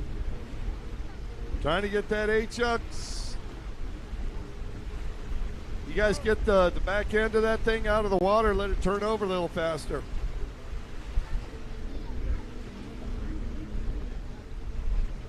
That's too bad. Rex had a good ride out there. Yeah, what a shame. That old West Coast looks like Tommy Bonacci's HX from the mid-90s. The Bomber, speaking of Tommy Bonacci, one of our sponsors this year, Bomber Eyewear, Bomber Floating Eyewear. Proud to have Bomber aboard. And I have been enjoying all season long these new clutch bombers that I got from Tommy, and they are absolutely phenomenal optics, and on top of that, they float. So go to bombereyewear.com and check them out. The new clutch model, really an awesome sunglass, and I've had the privilege to wear all the best eyewear over the years doing jet ski race announcing, among other things. And I got to say, these bombers, the optics as good as anything I've ever used. And the only pair of glasses that ever make you look good. Well, that's saying a lot. It was awesome. No, I mean, it's spectacular. It takes a lot. I'm just waiting for my prescription lenses, and I'd be throwing those things on in a heartbeat. And really, the joy of those is the floatability. Yep. Or anybody that's into jet skiing or water sports knows, the water's like a magnet for sunglasses. Yeah. And for these, no, with bombers, you never lose them. Nope. You don't have to wait for the water, like Nope. California, for the water to go away. Yeah. You find them, with a... Along with bodies and boats at Right, the bottom of yeah. Lake Mead. And look at this, Wyatt Hayes throwing the Polaris Hurricane sideways. He's got a full straightaway lead on the multi-time world and national champion, Billy Dearman. And Dearman coming all the way from Pensacola, Florida. He's in second position, but he is certainly not threatening Wyatt Hayes right now. No. Oh, look at that. They got Rex's boat running over there. Back onto the racetrack. Yeah, Please, they'll let quickly. him get on there. But he will be a lap down. Boy, that boat is right out of the mid-90s with the West Coast. Oh, he's getting a little extrude hone going there, I'm afraid. But there we go. I'm not saying anything. Nah, you got the fish out of the pump now. There you go. Sushi over there on the right-hand side of the course. Or the gator, whichever it may be. You don't say that out loud. Speaking of which, got to keep your kids out of the water, folks. Don't let them get too far out there, please. All right, Rex Hayes got that C2HX up and going. It looks like it's going a good clip, so we'll see what happens there. Talk about a good clip. His son out in front, Wyatt, really stretching it out now over Dearman. Dearman riding as hard as he possibly can on that blaster, but no match so far today for the Polaris of Wyatt Hayes. It's going to be interesting to see if Wyatt can catch his dad, but frankly, Rex Hayes is tearing it up now. I mean, he is getting a rhythm already in this first half a lap. Yeah, he is. It might be closer than we think at the end of this race. At race number 9, amateur ski stock, you guys are up next. Be sure to be at the line at the halfway point.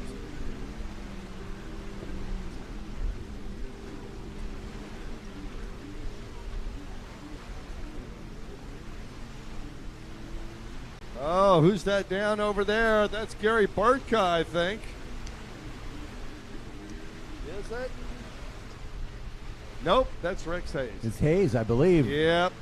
And he said he was all good on that thing unless he went in the water. Yeah. He told us that early this morning. We were talking to him. He's like, yeah, I want to give it a go. And the boat's pretty good.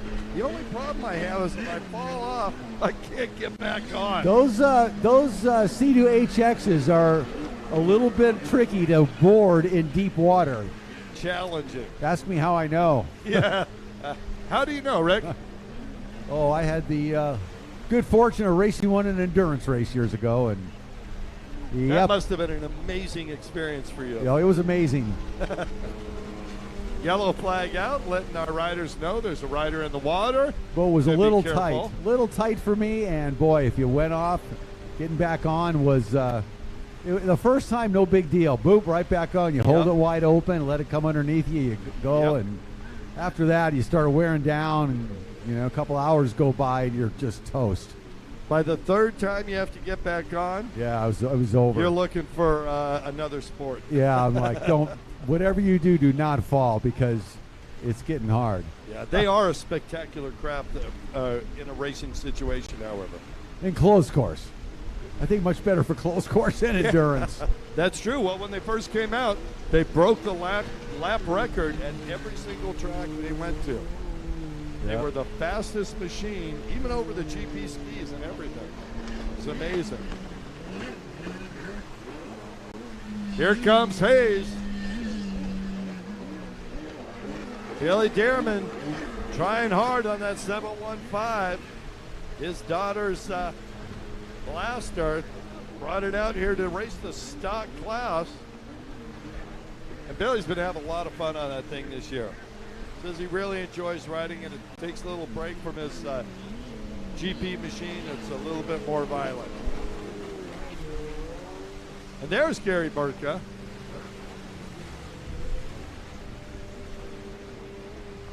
Yeah, man, the Polaris Hurricane of Wyatt Hayes. My, oh my, seeing a Polaris Hurricane out in front is a very rare sight in the history of personal watercraft racing. Yeah, it's not something you see in the last decade. No, last couple, or almost ever. Hey, Kirsten Frost coming to the line. Oh, and Hayes loses the back end just a little bit that time. Nice recovery. I don't remember a Polaris Hurricane ever winning on the national tour back in the day. You know, on the Bud Jet Sports Tour, I don't remember that at all, any of that. I don't have that memory either, so obviously it didn't happen if we don't know it. Yeah, I don't believe it did. Well, Wyatt Hayes going to be the first national champion on a Hurricane in the sports stock class. Maybe ever.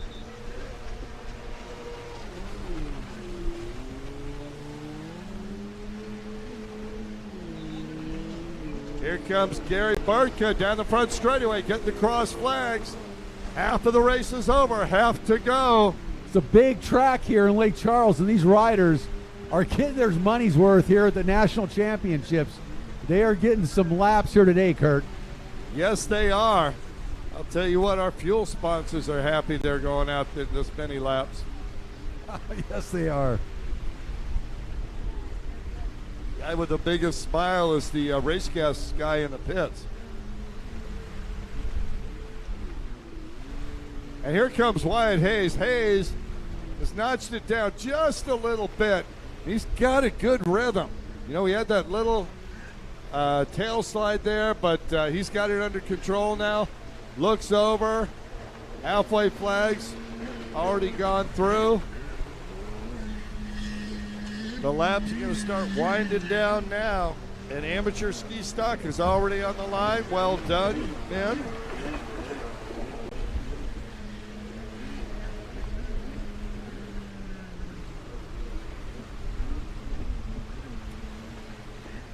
Burtka likes that outside line on the HX, taking it really wide.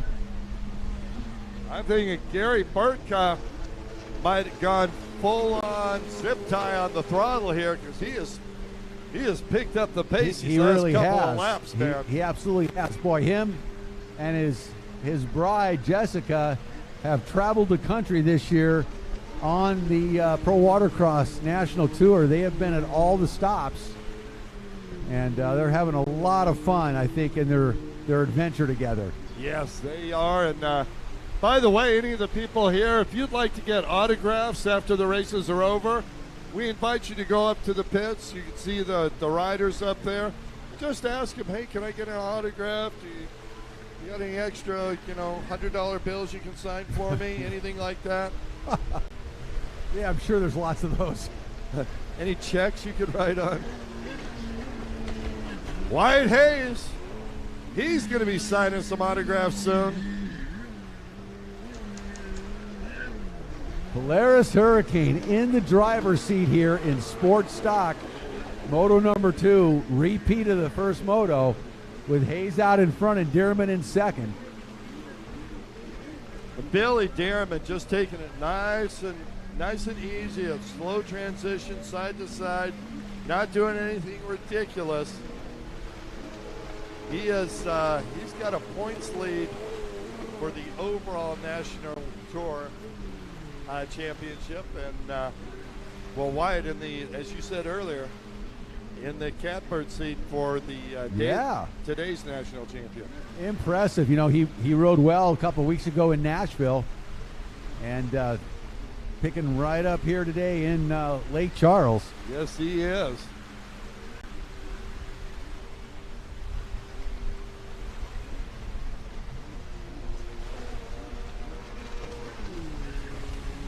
Rex Hayes comes down the front straightaway on that West Coast, vintage West Coast C2HX.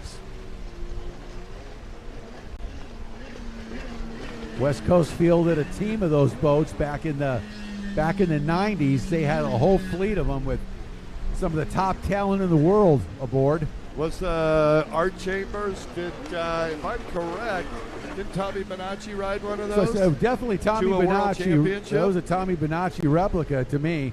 Yeah, I believe so. But there were a number of other riders that also campaigned those boats.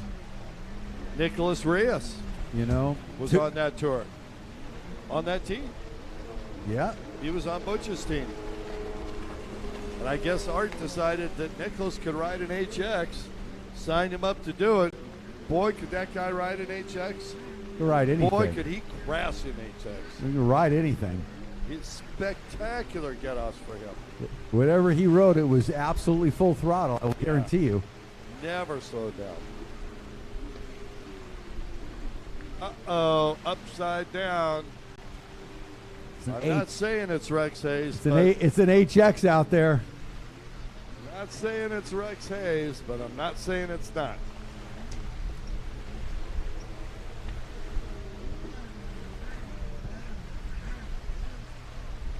The struggle is real. The challenge is there. It is. Yep. Professional high horsepower log rolling. That's the HX class. Sport boats still very, very popular throughout the country, both recreational and in the racing scene.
hauler, Killer Frog Racing on the Kawasaki, Kirsten Frost.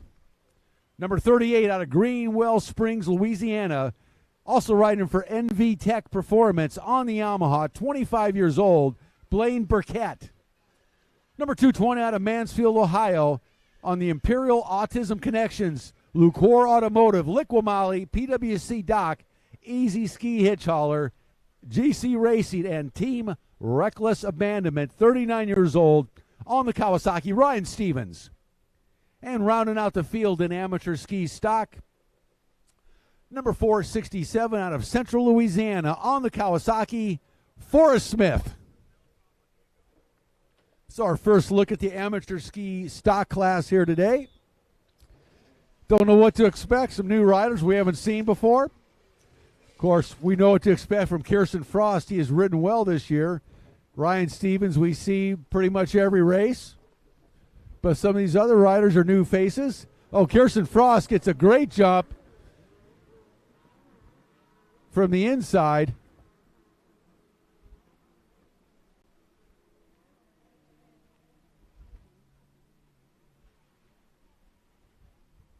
Kirsten Frost going to take that inside lead. Oh, and he gets past, goes way wide. And Ryan Stevens gets around Frost. Frost went way wide. Almost looked to go the wrong way. He did not, and he goes down. Oh, Stevens just lays it over, swaps out, giving up the lead to Frost. Here goes Kirsten Frost as the riders on the outside having some trouble. This is amateur ski stock Moto 1 down the front straightaway. It is Frost and Stevens running 1-2. Riders coming off the outside split having a bit of trouble negotiating the front straightaway. Here we go.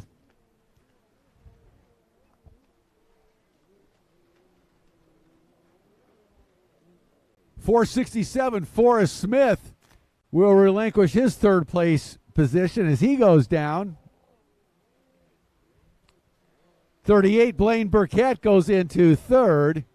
Meanwhile, the battle out in front between Stevens and Kirsten Frost. Frost now goes to the Joker buoy immediately, puts that number 22 Kawasaki SXR 800 into the lead over Stevens and his Kawasaki SXR 800. Frost and Stevens now pulling away from the rest of the field. These two guys have raced each other all year long on the LIQUI-MOLY Pro Watercross National Tour, powered by HydroTurf.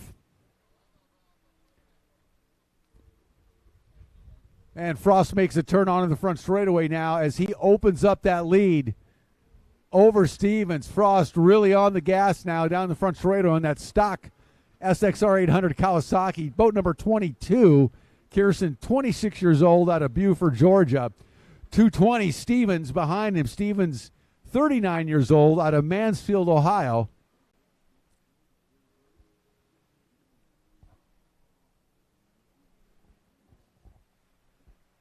And those two have really separated from third place, which looks to be number 38, Blaine Burkett out of Greenwell Springs, Louisiana, on the Yamaha Superjet. He's hanging on to third over Forrest Smith out of Central Louisiana. But right now the battle is down the back straightaway between number 22 Frost and number 220 Stevens. And Stevens now starting to reel Frost back in just a little bit as they enter the right-hand side of the racetrack. It is Frost and Stevens. Here comes Stevens challenging Frost one more time. Frost goes to the outside split. Stevens goes to the inside split. We'll see it where it shakes out coming onto the front straightaway. Wow, Rick, I had to step off the mic there for a few minutes, but what a battle. Kirsten Frost making this happen. Rider down there on the far right-hand side of the track. And a course marshal on their way. Kirsten looks over, and he's side by Stevens, makes it And Kirsten Frost continues to lead out there, Rick. Yeah, just barely. Stevens has made up about 10 boat lengths in the last lap on Frost, and he is really charged. He's got a good ride going. So we'll see if Stevens can continue to keep the pressure on Kirsten Frost. And these two guys having a good race out there in this first moto for amateur ski stock. Yeah, Rick, I was offside, didn't hear what you were saying. Did you talk about Kirsten being an ex-road racer? And Kirsten, used to going over 100 miles an hour on a motorcycle on the track. One of his friends, Russell, multi-time national champion, out there with him. I wouldn't be surprised if Scott was here today watching Kirsten race for the national championship. Could be. As you were talking there, Stevens went down on the left-hand side of the track and has lost a great deal of distance. Now Frost all by himself out in front. Yeah, Kirsten, new to us last year, and he is, we talked to him in the pits, the last event. He said he's been putting in the laps, and boy, does it show, Rick. Practice makes perfect, and Kirsten Frost showing how it'll happen if you can just keep pushing.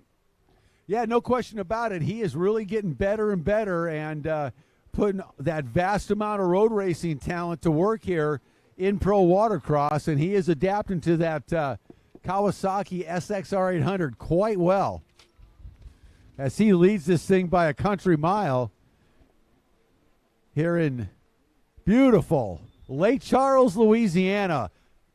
I'll tell you what, the view here is just spectacular. I really appreciate the sky just seems to go forever. Reminds me of Montana. Very cool, and yet the breeze is just spectacular and saving us on this beautiful Saturday. Yeah, speaking of spectacular views, the casino, brand new casino over there, I think that some of the Pro Watercross staff have been contacted by the casino. They feel we have too much money with us. They'd like us to come over and share. I'm sure they would. They don't build those places on winners, Kurt. No, they don't, but they have some spectacular entertainment over there. We're looking to see who's playing tonight. Might just make a little journey over there. All right, up next, race number 10, Novice Sport Stock.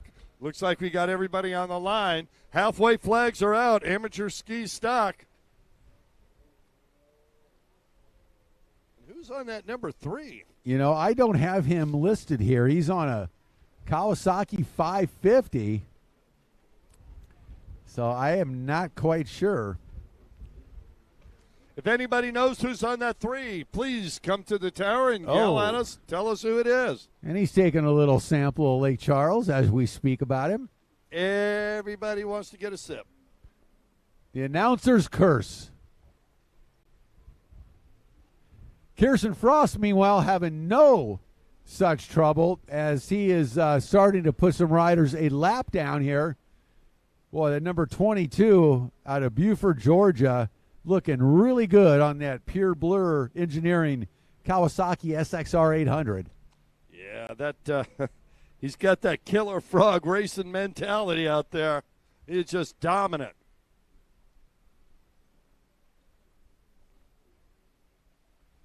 Making a pass on that back straightaway.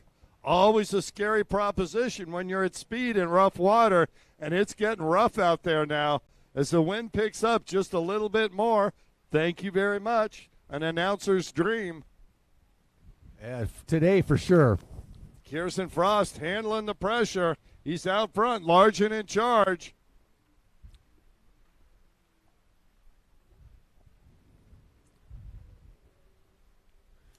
Had a rider down, got it back up. Here comes Frost down the front straightaway.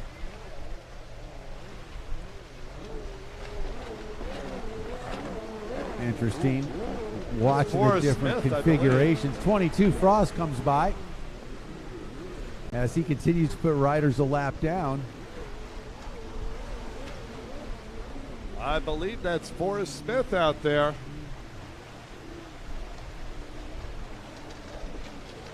That is the 38 of Bladen Burkett, a Louisiana native. He's out of Greenwell Springs and sponsored by NV Tech Performance. NV, new value. Is that what that means? And speaking of GPS, find it now.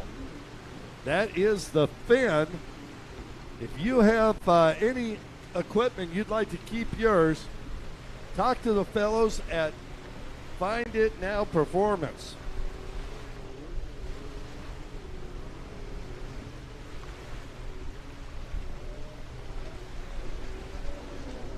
Here we are, the mystery rider on the 550. Is that Jeff Jacobs and he's just fooling around? Probably not. Jeff's a little taller. Far right-hand side of the course, Kirsten Frost. One more time, he likes that outside, bringing that double deuce machine through. Oh! And as soon as I talk about him, he goes down. That is the announcer's curse. Any of you riders on the line, come up and give us some money. We won't say your name. Won't mention you at all. White flag out. Number 22, Kirsten Frost, continues to lead, looking really good on that Kawasaki out in front. And he had a brief battle with Ryan Stevens early on in this first moto for amateur ski stock, but since then it's been all Kirsten Frost. Yeah, happy to see it. The young man has pushed hard. He's had some rough luck over the course of the season, but today is the day it all comes together. Kirsten Frost having himself a time out here.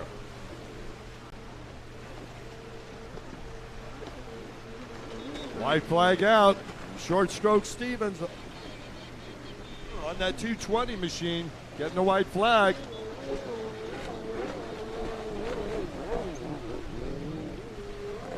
Forrest Smith out of Central Louisiana on the Kawasaki comes through.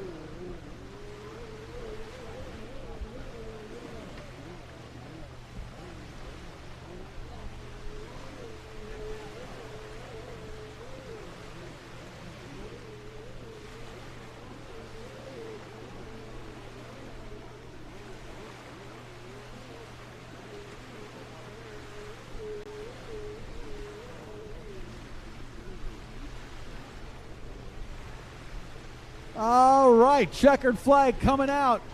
Great ride here. Moto number 1, amateur ski stock. Kirsten Frost will take the win. Big round of applause for him. Wow. Nice job by Kirsten Frost. Well, I tell you what, nicest guy on the planet. If you want to meet him after the races, head on up to the pits.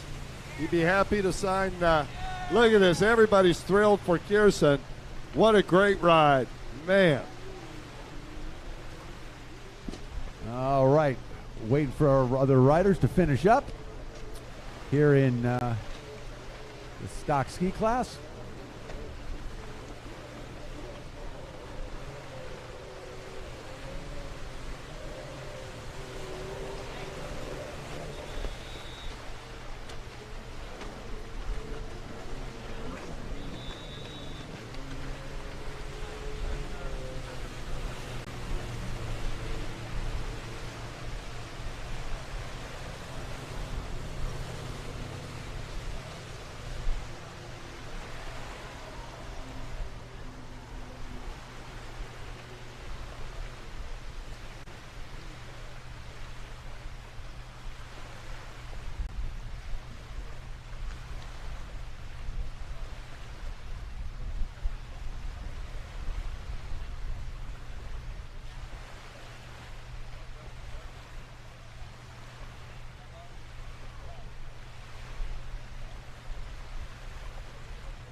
Okay, Novice Sport Stock. First moto for Novice Sport Stock. Number 93 on the line out of Weberville, Michigan, Jessica Bertka. On the 757 Yamaha out of Pensacola, Florida, Christian Morris. And number 787 out of Warner Robins, Georgia, on the Sea-Doo, Nick Murphy. Got a little bit more time. I'm going to go through some sponsors. Christian Morris, sponsored by EVS, ODI Grips, the PWC Doctor, Eddie English Trailers, and Team Reckless Abandonment. Nick Murphy on the 787 Sea-Doo out of Warren Robins, Georgia, sponsored by Jet Trim, Moto Option, and Flow Vision. And Jessica Burka, sponsored by, of course, Twangold and 2x4 Nutrition. Our final rider coming across, and it is now time for Novice Sport Stock.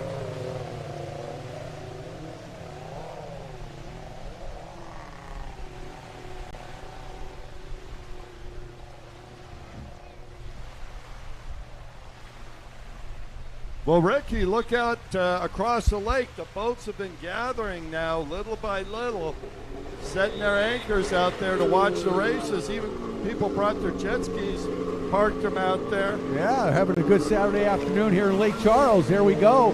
Nick Murphy on the outside with a good jump. Boy, he had a drive, and a Christian Morris on the inside on that 757. Yep. Nick Murphy, Christian Morris, looks like they're running pretty much dead even going into the splits.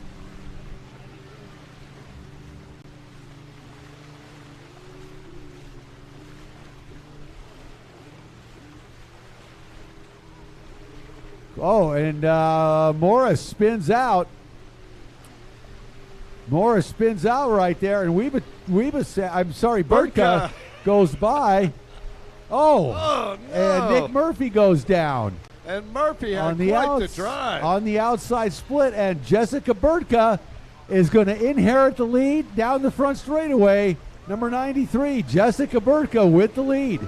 Yeah, not an unusual position for Jessica on this HX. She loves that boat. Yeah, absolutely. Great riding by Jessica Burka.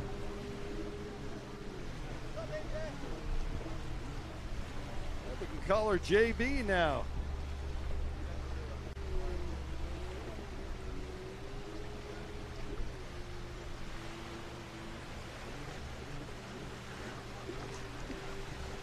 Christian Morris in that second position, but Jessica Burka almost said Weebasek. It's hard not to say after saying Weebasek for 20 years. Right. Yeah, her mom's having issues with that.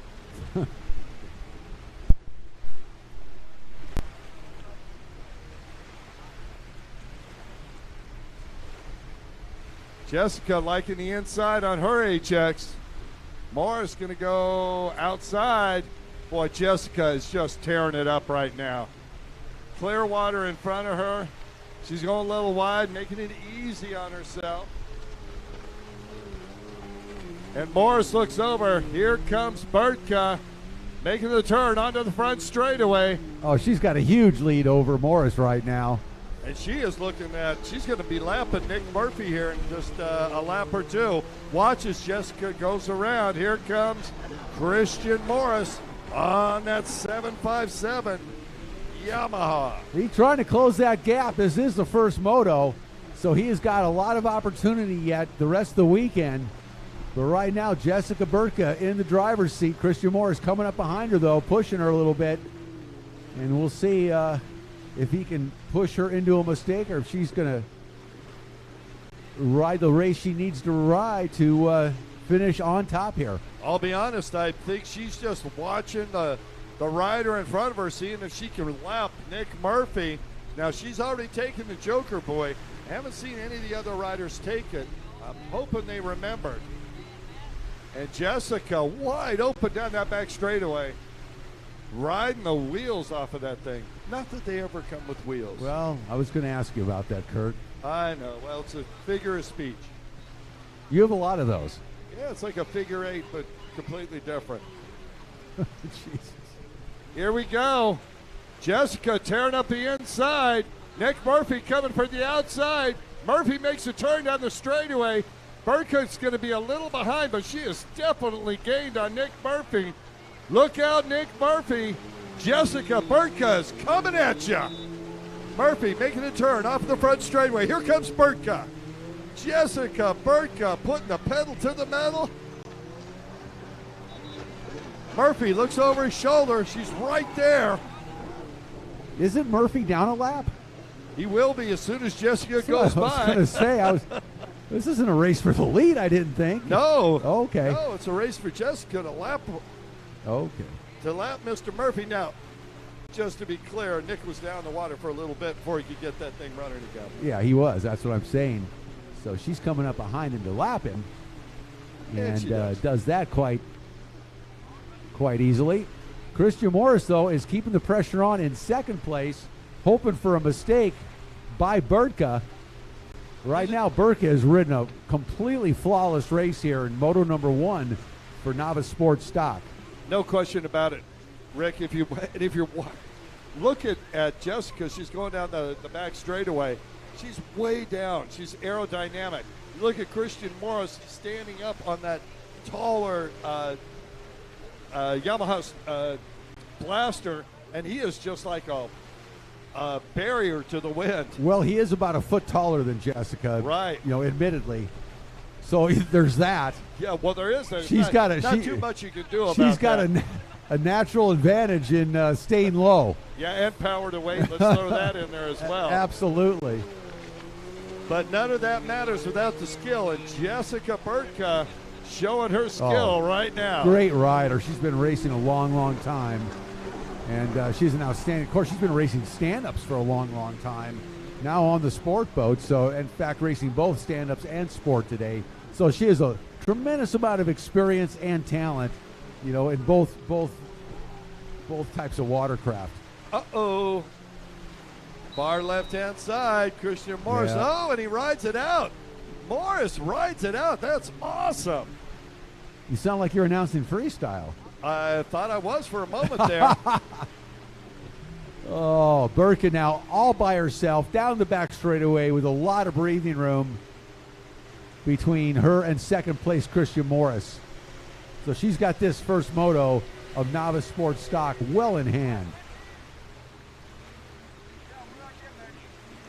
Burka, 41 years old, out of Weberville, Michigan, riding for Twangled, 2x4 Nutrition, and she is looking good on that Sea-Doo HX. Well, I tell you, that 2x4 Nutrition must be something, because she's putting in the laps today in multiple classes. Very true. Good point. And out there dominant once again.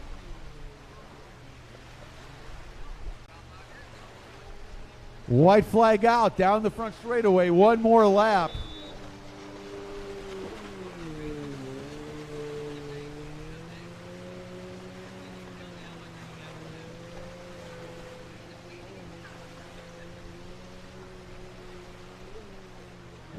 Burka on the final lap here. Novice Sport Stock. Christian Morris in second place. Nick Murphy moves over, lets Morris go by. Great sportsmanship there by Murphy. 787, Nick Murphy. He is down a lap, so he kindly moved over for Christian Morris. Christian Morris goes by. But right now, this has been all Jessica Burka, as she has ridden a virtually flawless race here in the first moto for Novice Sport Stock, and has this race well in hand on the final half a lap to go for Jessica. Yeah, she's got great control over that machine, and even in the rough water on that back straightaway, she's just flying through it. No issues for JB. On the starting line, Vintage Ski coming up. So all you 550 fans out there and 650 fans, we got one 650, which I'm stoked to see. I, for one, love that ski. I like them both, but as opposed to a lot of people, I really like the 650s. I was going to say, I know it's one of your favorites. Yeah, I really like it. I had them both, and I enjoyed my 650. For one thing, it was bulletproof. Much better motor than the 550. Yeah, a true motor built for design. Yeah. Yep. And checker flag comes out for Jessica Burka. The number 93 Sea-Doo HX takes the win here. First moto of Novice Sport Stock. Christian Morris, with a couple of problems, finishes a strong second, though. Finishes hard, and Nick Murphy. And then Nick Murphy, and they still all have a shot at the overall. All right, let's take a look down in that starting line. Race 11. And Vintage Ski. number 21 out of Orange, Texas, a familiar face on the Vintage Ski.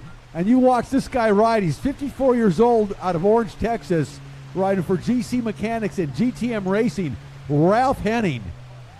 Out of Orange Park, Florida, on the 401 Kawasaki. He's 29 years young, sponsored by Glidewell Racing, Taylor's Outboards, and more, and Slayer Incorporated, Tyler Bird. Number 567 out of Liberty, Texas, 55 years old, riding for Abshire Brothers Racing. It's Cody Abshire. On the 605 Kawasaki out of Devers, Texas. He's 17 years old, youngest rider in the field. He's sponsored by Abshire Brothers Racing as well. Jordan Rittinger. And that 650 that Jordan's on was built a long time before he was. Well said. Well said, Rick. So that's good to see these guys on these vintage boats. This is, I will say too, this is one gigantic course for the vintage skis. This is like in the Southwest, in the desert, we have desert racing on motorcycles called hare and hounds. And this is going to be like a hare and hounds for the vintage skis. It is. They're going to go only 6 laps, so we'll try and keep these boats together. Except for the 650. Yeah, the 650 will run all day if it's set up right. Well, the SX Kawasaki 550s with the aluminum cylinders will too. That looks like Ralph Henning getting a drive on the inside. Henning on that number 21 Kawasaki. Of course, they're all Kawasaki's. Yes, they are. Boy, we've seen Henning put on some shows in this vintage class, Rick. Well, it smells like a jet ski race now. Doesn't it? These guys take off all the two-stroke, the blue two-stroke haze wafts up here into the LIQUI-MOLY rooftop lounge that Kurt and I are occupying, along with the CBS television cameras and crew. Well, thank all them for coming out, and yeah, that is our startlingly beautiful host, Peyton, up here with us. And Maverick, the streamer. Here's your leader, Ralph Henning out of Orange, Texas. Oh, no question. What I tell you about Ralph Henning, we've seen this young man ride before, and he can ride a 550. Cody Abshire out of Liberty in second. He's looking good. He's hanging with Ralph, and that's no small feat. Ralph's a tremendously talented 550 rider. He looked good on that X2 earlier today, too. Yeah. And here comes the young 17-year-old on the 650, Kurt. Yeah, that is Jordan Rittinger out of Devers, Texas. And look at this battle, side-by-side battle, vintage, just like in the day. Oh, it sounds the same, too. Doesn't it? They're giving each other a wide berth. And there's the drop. There's what we call a pump wash drop. Yeah, well, you can see Ralph Henning out in front, man. The 54-year-old out of Orange, Texas, we've seen him ride many times, and always impressed with his ability. This guy can ride a 550 like few can. He needs to match up with some of those guys out on the West Coast. And man, I've seen some 550s out there that are mind-boggling. I met a young man named Andrew Cesari earlier this year down in Mission Bay, and he is probably the most exotic, beautiful 550 I've ever seen in my life. Really? Oh, yeah. Tim Tynan, remember, I know you remember Tim Tynan. Tim, yeah. Built him a pipe for that thing that's a work of art, a cone, all the cones, welded. He's got a 750 pump in that thing that hangs down low. Whoa. And, I mean, that thing, it's Harry Gocher told me it's a $45,000 550. Wow. Yeah. Harry would know. Yeah. He would know. He's ridden them all. Cody Abishire out of Liberty, Texas. Trying to stay on point, but nobody's out there with Ralph Henning right now. Oh, rider down. Is that Ralph? I believe that could be at the end of the straight. You got your goggles there, Rick? Whoever it was took a long trip. They got him back. First, they're called binoculars, Kurt, not goggles. And secondly, it's the young rider on the 650 that's down out there. That is Jordan Rittinger. Yeah, and you know what? After I said that, I could see the hood line. Right. So now I know who it is, but right. Well, I already said it. Oh, another rider goes down over here on the right-hand side. It's a workout on these vintage boats out here in this big course here in Lake Charles. This is a national championship course, and it is a big one, and the 550s are dropping. They just decided to go over and take a rest over here? I don't know. They're having a riders meeting, apparently. Right. It's like, hey, are you okay? Yeah, me too. Hey, are you thirsty? I'm thirsty. What do you think? After the race, we go over to my Big Daddy's and get one? Yeah, let's do that. I'd say they're having a riders meeting. They're happening at it. Unofficially. Yep. Not Ralph Henning's having none of that, no. He takes the inside split, avoids the carnage. Yeah, getting a little crazy on that sausage boy. Here comes Ralph, 21. Now this dude can ride a fight. Look at him. He's just solid and steady. 54 years old too. I mean, not a kid out there. Job. Yeah, not at all. Halfway flags are out, Rick, so this race is halfway over, halfway to go. Ralph Henning doesn't care. He's just going to keep going until he sees the checkered flag.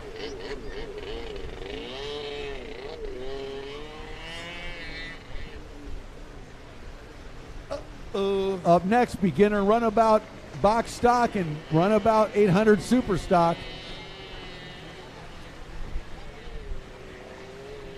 Brandon Morris is there, just waiting.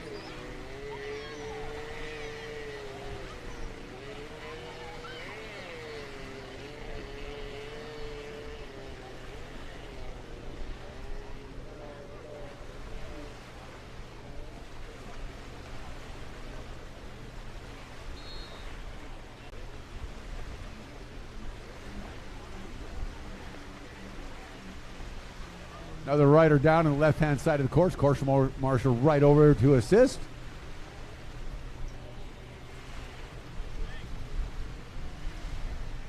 Ralph Henning having no such problem. Making his way around the course on that GC Mechanics GTM Racing Kawasaki 550.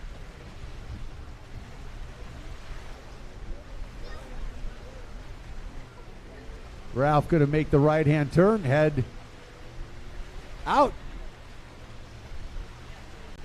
Well, and he missed it and decides, okay, I don't need to go out there. I'm going to come back. Oh, man. With nobody in front of you sometimes, you can look up and go the wrong way on a jet ski course, as it's not always clear if there's no pump wash to follow, which is definitely the case for Ralph Henning right now, as he is so far out in front that there is nothing left on the racetrack for him to follow. And almost went the wrong way, but he didn't.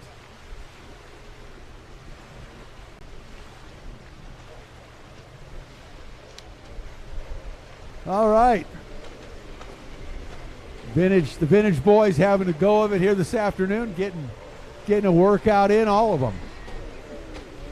The 17-year-old out of Devers, Texas, Jordan Rittinger on that 650 coming by. Boat number 605, Abshire Brothers Racing.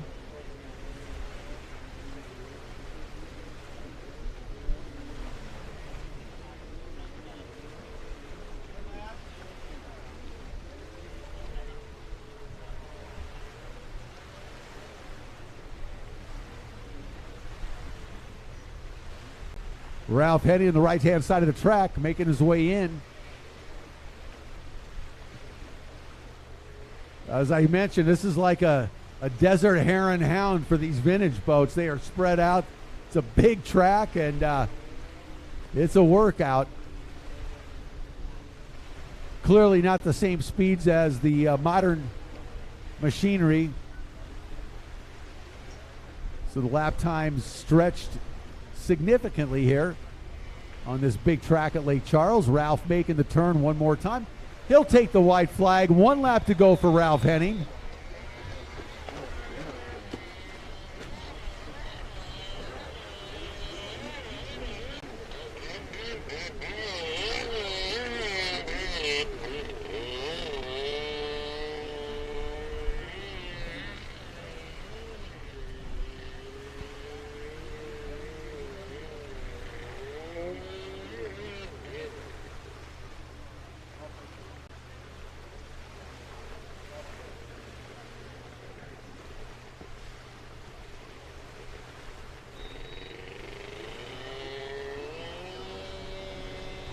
Henning now on the left-hand side of the track, heading back out down the back straightaway. One final time for the 550 of Ralph Henning.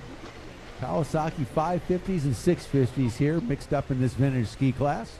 You know, Ralph Henning is putting his name up there in the record books for 550 wins. Yeah, I would imagine so. Seriously, yeah. And looks like Jordan Rittinger really started to get on it here in the latter half of this moto, the 17-year-old on that 650, getting a good feel for things here, Lake Charles. He is. I wonder if he knows that 650 is 650, not 605. Well, they mixed that up on the number, but that's what I'm thinking. Just figured, I put it on already. We'll go with it. Yeah, why not? I already used up the numbers that I bought. Right. Well placed, easy to see. Thank you very much. That would have been cool if it would have been number 650, right, wouldn't it? Of course. Yeah. Why not? Ralph on the right-hand side's got one more right-hand turn to go. He's going to bend that vintage 550 around that buoy and bring it in down the front straightaway. Kim McKay with the checkered flag and the win for Ralph Henning. Woo! Kimmy gives him a thumbs up. Good job out there, Ralph. See, still got riders out there. Tyler Bird, Cody Abishire, and Jordan Rittinger going at it.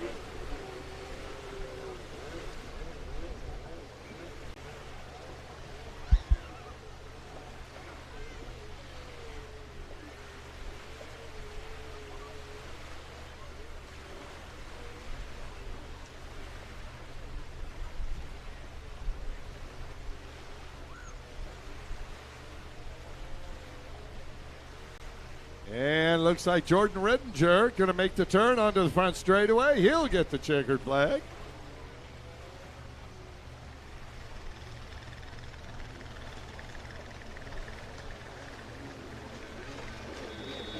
And that's the 567 of Kobe Abishire.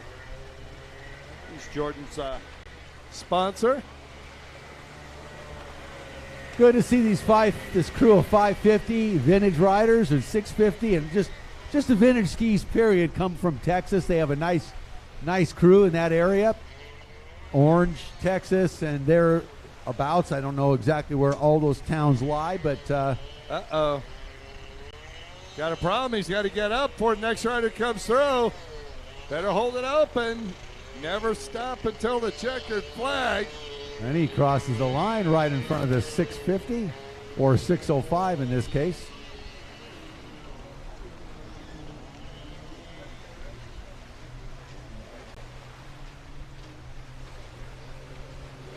All right.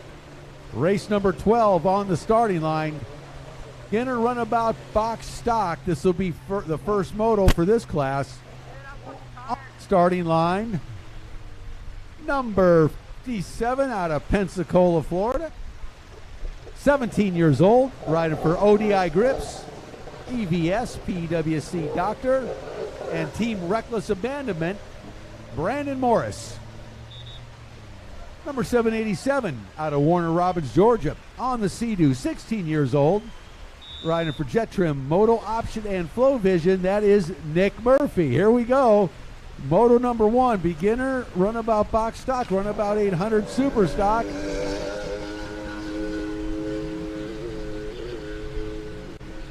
And they're off. Well, Morris just walking away right now from Murphy. Not holding on at all. And Murphy riding that XPL, that couple-year hull. I think they only produced that thing for 2, maybe 3 years. Yep. And they went from an 800cc engine to a 950 later on, and 951. Yep. That really perked them up a little bit. Oh, to say the least, yeah. Fun boat to ride. Absolutely, especially in the 951.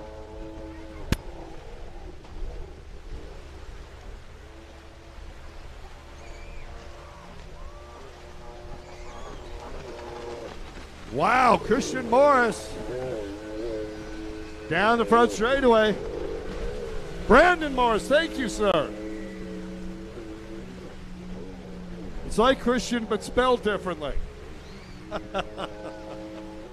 Yeah, the Morris family joined us a few years ago. Glad to have them here. And Brandon putting the pedal to the metal out there. He's making the best use of the ODI grips. And the PWC doctors never say never.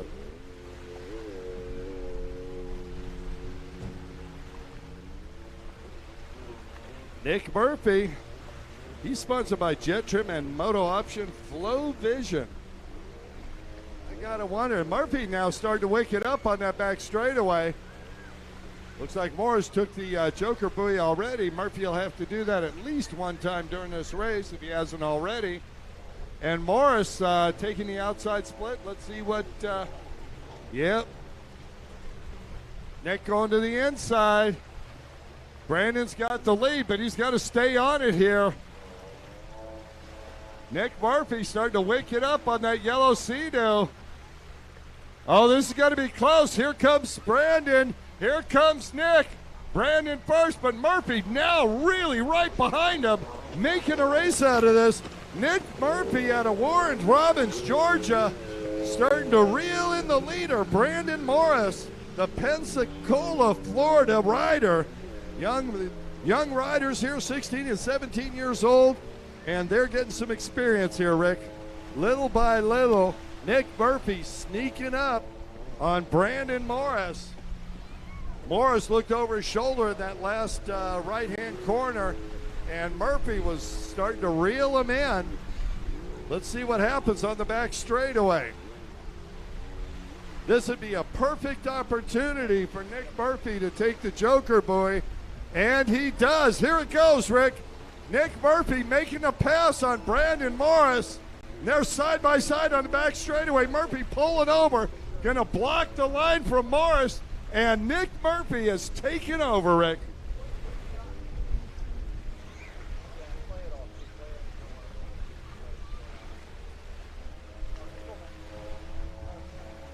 Murphy taking the outside split. Morris is in tow.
Yeah, they are all the good ones here.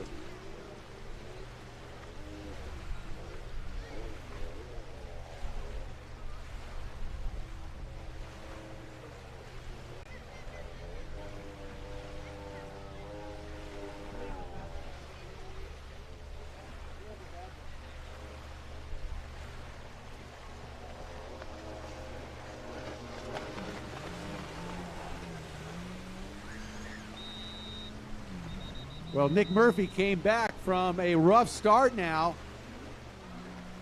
Oh, and Morris off his boat on the right-hand side swimming, able to stand up. A little shallow out there, so he's able to walk back to his boat. Course marshal right there, and he's going for the walk. And meanwhile, Nick Murphy now out in front.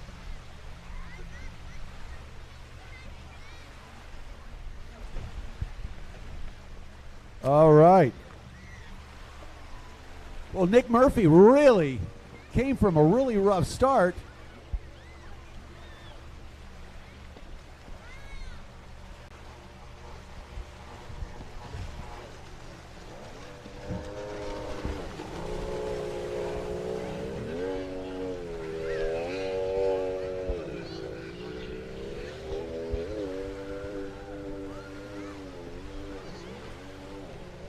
Wow. Nick Murphy, really brutal start that time. Morris out in front, and then Murphy just consistently worked his way up behind Morris, made the pass. Now it almost gets off as he comes by the flagging tower, gets sideways, takes the white flag, and that Sea-Doo was sideways as he went by our flagger, Kim McKay. He recovered, and he almost went for a swim.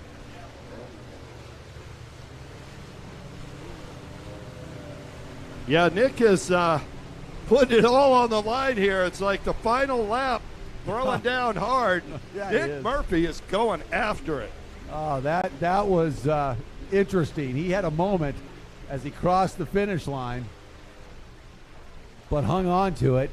Nothing like a little adrenaline rush to push you through the last lap, huh? Just like motocross, you get sideways, you just twist the throttle a little more to straighten it out, right, Kurt? No question about it. Same thing on a road racer, my brother. Just give it some more throttle, straighten her out. Kick the bar sideways, hit the gas, and go through the corner. Very easy to sit up here and say that, however. It's compared really easy to do. Here's Morris now at speed, coming down the front straightaway. And Morris almost took out our final buoy there on the straightaway and recovers just in time to make it around. Morris doing an incredible version of Mr. Toad's Wild Ride out there on that Yamaha. And checkered flag comes out. Nick Murphy on the Sea-Doo is going to take the win here. Great ride for Nick. Yeah, boy, I tell you, inauspicious beginning to that race, but a nice finish. And what a well-timed pass to use the Joker buoy to make the pass on Brandon Morris. And after that, Brandon just didn't have it in him. Nick was out there roughing up the water, and Brandon had nowhere to go.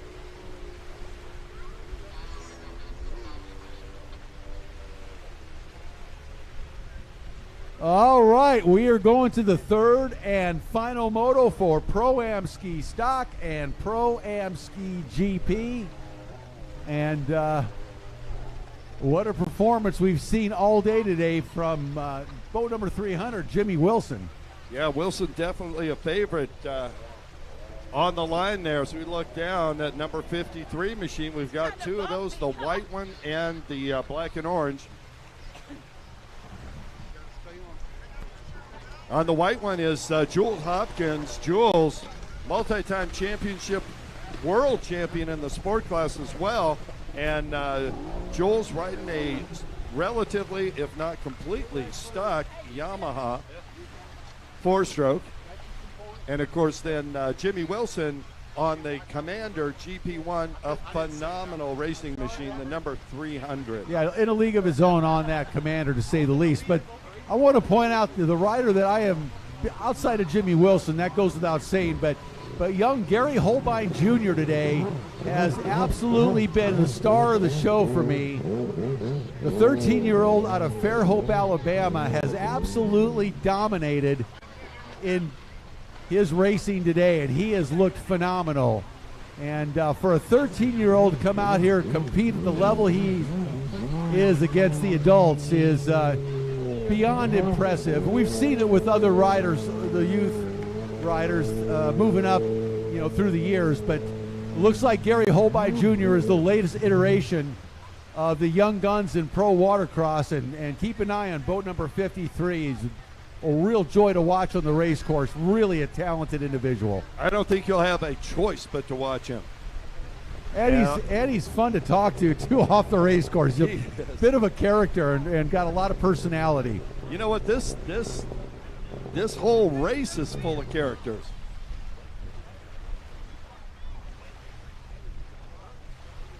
So Jimmy Wilson's been holding for Stewart today. I don't know if he's going to repeat that again in this moto, but we'll see. Taylor Stewart on that Magnuson Performance Superjet down there in the water, number 315.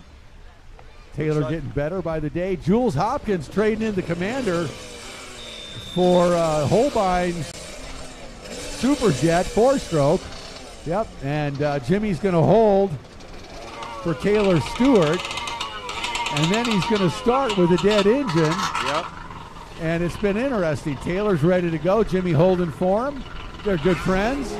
Now Jimmy's going to go down and fire up his Commander GP1. Uh-oh. Wilson pulling the hood off. Oh, man. You know, sometimes he was having some fun holding for Taylor. He's definitely got the fastest machine on the track, but he pops the hood. Is that thing going to start? He's going to start with the dead. It looks like he's got the fire lit. And here comes Wilson way, way behind. What can Wilson do on that Commander GP1, Kurt? This is going to be interesting. Well, Rick, you hear the sound of that thing? It was sounding great earlier in the day, but it does not sound the same. I don't know. It looks fast, but I think Wilson's got a problem. I'm not sure that thing's going to last the entire moto. Well, meanwhile, it's Jules Hopkins this moto out in front on that 4-stroke Superjet. Jules had a problem apparently with his GP1 Commander earlier and elected to race the Holbeins. Yeah, speaking of GP1, looks like Jimmy Wilson's got that thing running. Look at Wilson. Whoa, Wilson. Thing is ripping hard in the double orange lefts. Wilson now, he's got to have his adrenaline high. He was just kind of fooling around there at the start, and then his boat wouldn't even start. Looks like he's got it cleaned out, Rick. Yeah, to say the least, he's got it cleaned out, and he is on the gas. It's Jimmy Wilson on boat number 300 just flying, but out in front, Jules Hopkins. He has put that Yamaha 4-stroke Superjet to good use, and you know, Jules has looked really good on that. We normally see him on his Commander GP1, but today he's aboard that new Yamaha 4-stroke Superjet, and he looks very at home on that and making it look really good as Jules rockets down the front straightaway in the lead here in Pro-Am Ski GP Moto number 3. Hopkins. Yeah, coming right behind him, though, is Taylor Stewart. Now, Stewart has, he's got some good points today. Stewart in a second position. He hasn't had that all day long, Rick. He knows Wilson's going to be coming at some point. Got Gary Holbein Jr. right behind him. Yeah. And as those three start to move around the far left-hand side of the track, here comes Jimmy Wilson. Yeah, look at Wilson. Making that hard right-hand turn. He's going to chase these guys down, looking for him on the back straightaway. Wilson wide open, Rick. Yeah, Wilson from a dead engine start, boat number 300, and he is just railing his way around this track here today in Lake Charles, Louisiana, as he comes up behind these riders. This is Pro-Am Ski GP, and it has been the Jimmy Wilson show. And look at him, go by riders down the back straightaway. Wilson right by two riders. Wow, Jimmy Wilson on a mission on that 300 GP1. Jules Hopkins still out in front, but I'd say not for long. Yeah, I don't think so, Rick. And, you know, the only thing is in Jimmy Wilson's head, that boat didn't start. He's hearing weird noises now, stuff he never heard in the first two motos when he was dominant. Goes around the makeup boy, goes really, really wide.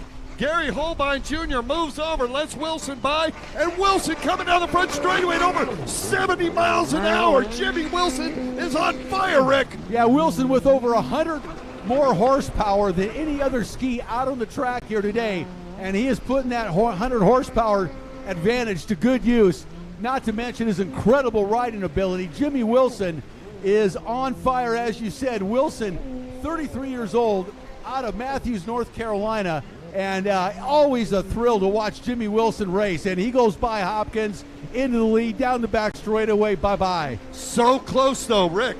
I know you're looking down at the paper. Jules Hopkins caught an edge, turned sideways. Wilson flipped his boat to the side just in time to miss Jules Hopkins. They almost both went down out there. My question is, has Jimmy Wilson taken the Joker buoy yet? I haven't seen him do it. I've seen the other riders do it. Jimmy Wilson has got to take that Joker buoy or he'll be down a lap. Yeah, Wilson one more time going out to the makeup buoy just to make sure in case he cut something a little tight. It won't matter because the speed and power that Jimmy Wilson is riding with is absolutely amazing. We saw it 2 weeks ago in Nashville. Really look phenomenal. And again here today in Lake Charles, Wilson absolutely on the gas. Nobody can touch him here today. Third and final moto of Pro-Am Ski GP, and it's all Jimmy Wilson. Jimmy riding that AOMC, Hidden Trails Motorsports, Judge Motorsports, and Broward Motorsports machine. Talk about having the best in the industry behind you. And there he goes. He takes the Joker buoy. Jimmy Wilson is large and in charge. He's in the catbird seat for a national championship, Rick. Yeah, just a tremendously talented rider. We've seen him race for many, many years. Extremely smooth and flawless most of the time. Rarely ever makes a mistake on the racetrack. It's very rare to see him make an error, and we're seeing that performance right now as, again, he's going around that makeup buoy. I think he's just doing that for good measure. Join himself out there, coming up behind Ryan Stevens to put Stevens a lap down. Look out, Ryan Stevens. Jimmy Wilson is on the gas as he slows down, takes it easy, moves around Ryan Stevens, and goes back full throttle on that Commander GP1. I think Ryan Stevens about 2 pounds lighter than he was before Jimmy came up behind him there. Well, I think his shorts might be a little fuller than they were before he came up behind him. He looked over one side, Jimmy came on the other side. Surprise, Jimmy Wilson coming at you. Wilson has just been on fire this year, the entire tour. He has dominated in all conditions, from flat water. We started, in Avon Park, Florida, on to Panama City Beach. We had some great surf racing in Panama City Beach. Wilson was phenomenal there. Went on to Racine, Wisconsin. Lake Michigan was very calm for us, and Wilson again dominated. And a couple weeks ago in Nashville at that invitational race on the Cumberland River was absolutely spectacular and blew away a really, really strong field. The top talent in the U.S. was there. Everybody was there. And Wilson was the star of the show. And I'm going to say it right now. Jimmy Wilson is like a surgeon out there. He is tearing up this course. He's making it close to the buoys on every corner. He's setting up his turns, accelerating strong out of them. Jimmy Wilson is showing the world how you ride a Commander GP1 to a national championship. Yeah, no question about it. You're absolutely right, and he's very precise. The precision with which he rides is just a showcase of how to ride a stand-up watercraft. And this is not just your average stand-up watercraft. This is the highest level of the form, and it's a Commander GP1 aftermarket hull, and it has a Kawasaki 4-cylinder, 4-stroke, 1,500cc power plant that's been heavily massaged and puts out in the neighborhood of 200 horsepower, give or take. And Jimmy Wilson is just really putting on a showcase of how to ride this GP1. No question about it. And you see the blue and yellow flags coming out to tell everybody, hey, move over, Rover. The leader's coming through.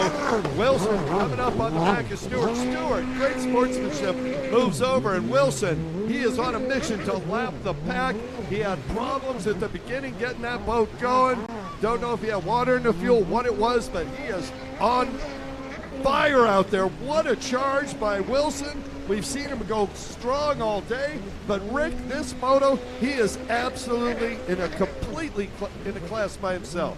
Yeah, no question about it. He has put on a performance this season in each and every race he has been in, and it's been a joy to watch him race because he has really, really found a rhythm on that GP1 and just looks phenomenal each and every moto.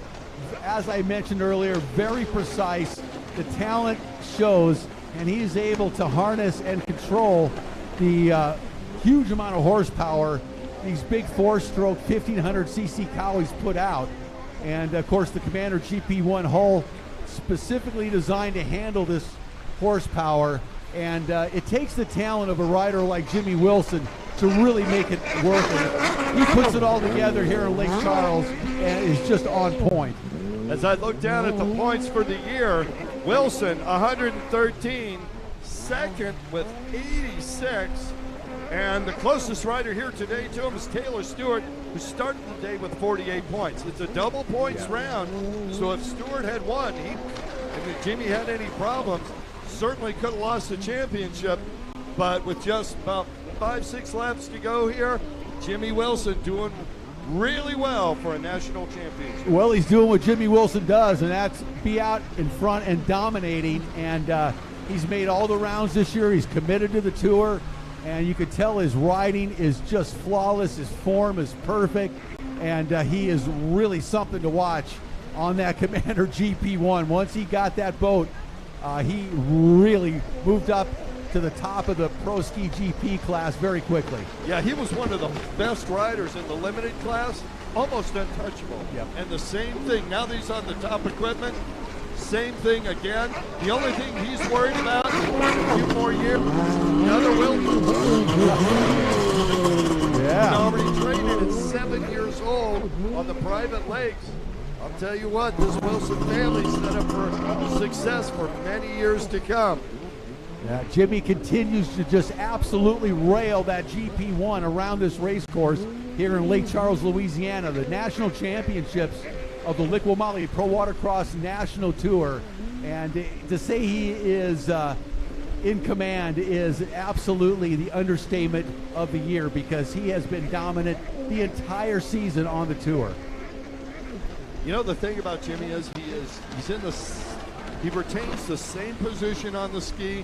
He's going to a left-hand turn, right-hand turn. It all looks the same. There's no preference. Some riders are goofy foot. Some people switch left and right. He has just got it down. Yeah, he does this. He could do this in his sleep, Rick. Yeah, no, he is. You're absolutely right, Kurt. He is very, very precise. He's a model of precision on that boat. That boat is a finely tuned, world-class racecraft. These Commander GP1s are absolutely dominating racing worldwide now in the Pro Ski GP class, and you can see the form that Jimmy Wilson has to put that Commander GP1 to good use, because it is not an easy boat for the average person to ride. That's a lot of horsepower. That's 200 horsepower, like I said, give or take, that he has underneath of him. Yeah, no question. And, you know, as Jimmy continues to lead, he's gone. I'm looking at, Jules Hopkins. Jules got Gary Holbein. By the way, Jules is riding Gary's mother's boat out there. That's correct. And look at Gary Holbein. He is reeling at Jules Hopkins. And that is no slow rider with Hopkins. Well, if he had his GP1, he and Jimmy would be going at it. And Gary won the first two motos. And, yes, he did. So he 13 years old. He is the future. I mean, he is one of the young guns in pro watercross, and he is shining here today in Lake Charles, no question about it. As Wilson rockets down the front straightaway one more time on that number 300 Commander GP1. Wilson absolutely putting on a show here for the crowd in Lake Charles. Now, Taylor Stewart, the next rider with points here today behind Jimmy. And see if Taylor lets him get by clean. I'm sure he will. Great sportsmanship there by Taylor Stewart. Jimmy Wilson sneaking through on the inside. Taylor lets him go by, and Jimmy gives him a nod. Thank you, sir. I'm on my way. Oh, and he pulls over a little bit and lets Taylor get back by and says, let's race a little bit. Is he teasing him, Rick? Well, you know what? He is giving him a lesson is what he's doing. And Taylor can learn a little bit from the racecraft that Jimmy Wilson has. Jimmy's been doing this a long, long time, and certainly one of the more talented riders in the world, certainly one of the top in the United States right now, to say the least, if not the best. Yeah, no question about it. We'll see him in Thailand later this year for the first time, I do believe. With Dustin Matsouras being injured overseas a couple of weeks ago, you know, my money would probably now be on Jimmy Wilson as the top rider in the United States at this point. It's hard to dispute that with the performance he put on in Nashville a couple of weeks ago, as well as the entire national tour. Wilson now taking it easy down the front straightaway, letting his buddy Taylor Stewart race with him a little bit. They're going to have a little go of it. Oh!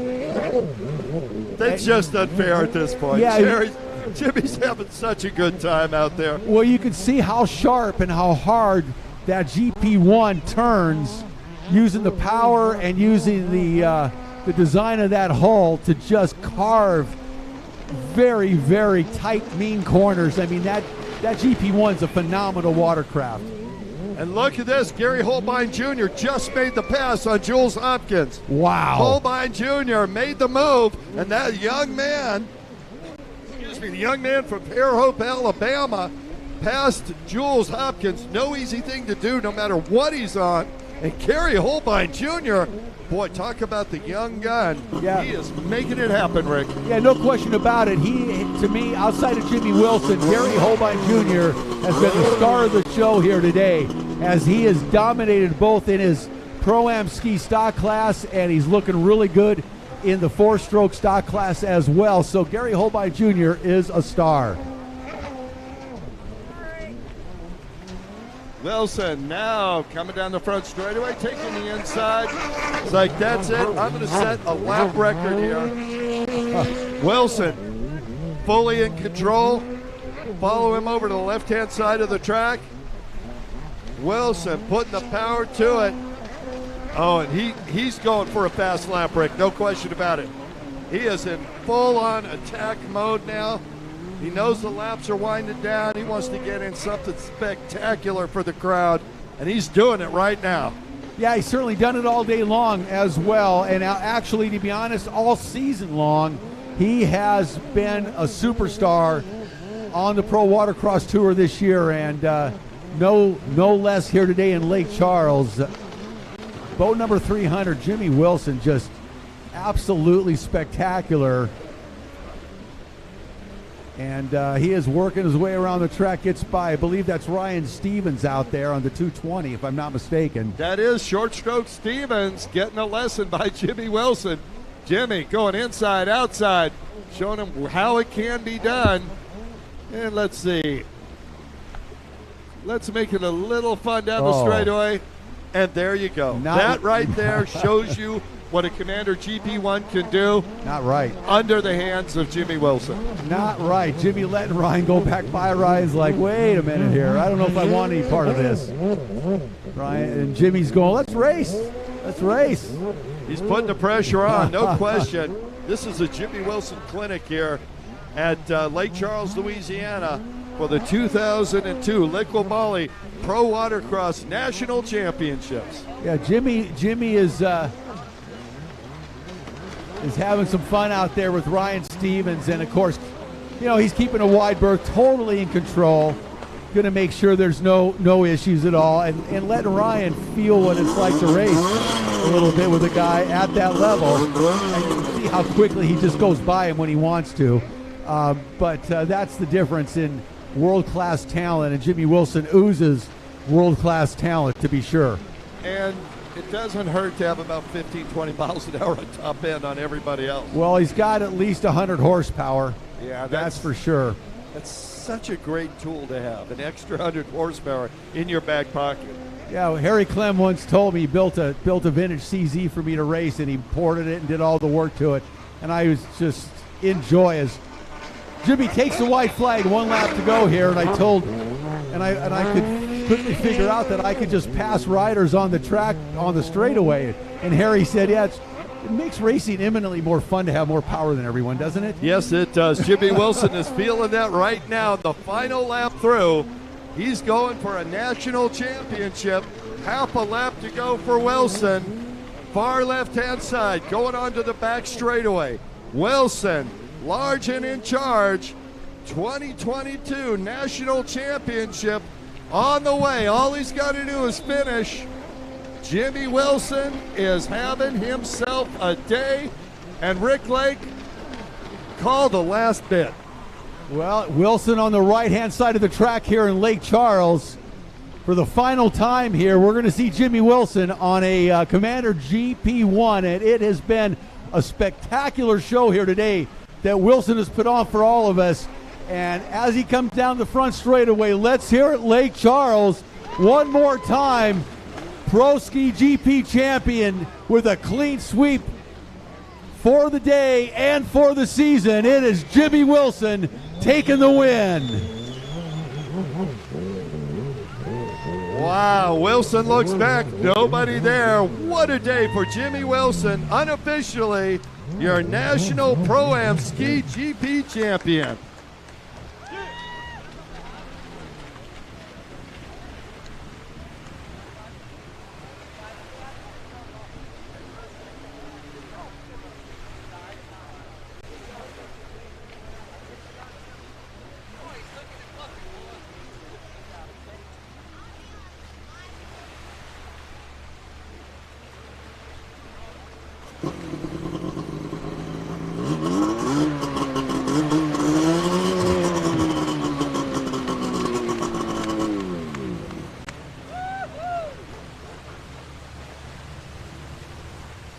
All right, final race of the day on the starting line, race number 14. This is going to be Sport Stock, third moto.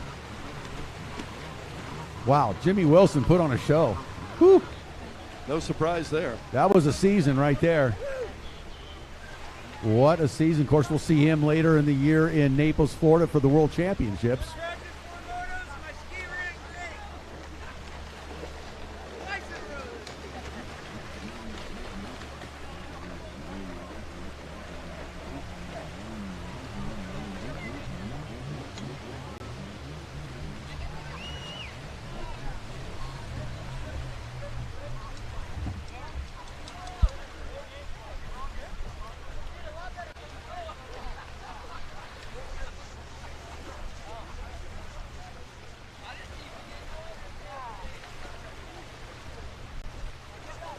All right, Sport Stock on the line on that number 43 Polaris out of Dawsonville, Georgia. Wyatt Hayes. Number 48 out of Dawsonville, Rex Hayes. On the 93 out of Weberville, Michigan, Gary Burtka. On the 134, Ricky Hinch. And the 715 of Billy Dearman. Sorry, Rick. There we go. Here we go. Sport Stock, moto number 3. This is for all the marbles here in Lake Charles. And keep an eye on that Polaris Hurricane. Dearman having a problem getting his boat. He's got a 2-minute, asking for a 2-minute. 2-minute hold on the line. He's got it going, maybe. Nope, this thing's not running yet. He's got 2 minutes. In this type of race, you can ask for a 2-minute hold. He's got 120 seconds to get that thing running. Tick, tick, tick, tick, tick. Okay, Q Jeopardy. Q beat the clock or Jeopardy. Q Jeopardy. So yeah, 43, Wyatt Hayes on that Polaris Hurricane has definitely blown some minds because I don't know, I've been doing this a long time and I don't think I've ever seen a Polaris Hurricane take the win in the sport class. I could be wrong. I have been before. I don't think so, but I don't think you're wrong in that one, Rick. I don't know, but it's good to see. It's certainly fun. And the Hayes, Rex and his father, Wyatt and his father Rex certainly have done a lot of work on that Polaris. Dan Treffer would be proud. All right, so on his backup boat. Oh, and here we go. And there goes Hayes, Wyatt Hayes on the inside on the Polaris. He was first off the line, and he's first in the inside split. Well, Billy got a pretty good jump on the outside split. He did. He made it to the line in time and got a decent start. Let's see. I don't know. I think Hayes has just been fast all day, and he looks good on that inside. We'll see where it shakes out when they come onto the front straightaway, Kurt. It's going to be close. Billy really got a good drive. Yeah, he did. Billy's looking good. He's going to come around the far outside, but Hayes going to make that right-hand turn and have a commanding lead down the front straightaway to kick things off here in the final moto in Sport Stocks. Wyatt Hayes out in front. Wyatt Hayes is doing the job. Here comes Billy, and there is Ricky Hinch right in the middle. Hinch has finished third in every moto. He's up in second. I don't think he's just move over and let Billy Dearman by. Billy's going to have to earn that, no question about it. And speaking of which, there's Gary Burtka, who's in the points battle with Billy Dearman now for the overall Tour Championship.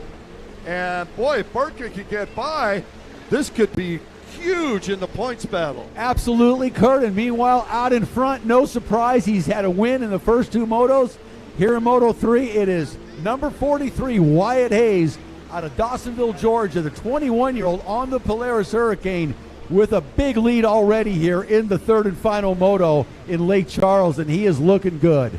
So, Rick, just a little inside information. At Nashville, Wyatt was out front and going away and then had a mechanical. We didn't know what it was at the time, but I talked with his dad this morning. He says, yeah, I used a 13-year-old exhaust hose off my blaster to connect it up, and halfway through the race it split. Well, this morning, they replaced it, another hose broke. They didn't have a replacement, so they just cut off the bad part and stretched it. I'm not kidding you. I love it. So the water box is being held by, just a couple of straps. It's up in the air. The entire Hayes clan is praying for that thing to go. So what you're telling me, this lead is a bit tenuous right now. Exceptionally tenuous. Oh, but man. it's been that way all day since this morning. So far, so good. So every lap that goes by is just one more that he's holding on to. I'll tell you what, every Polaris fan in the country is pulling for Wyatt Hayes to finish in front. Well, he's looking good out in front, stretching that lead one more time. And nobody really has had anything for Wyatt Hayes today here at Lake Charles, as he has dominated the first two motos and looks to be on his way again to a big finish here and a national championship with this Moto number 3 win, if he can, like you said, Kurt, keep that boat together. I don't even want to look at him or announce his name, Rick. No announcer's curse. The guy on the white boat, that's all we're going to say.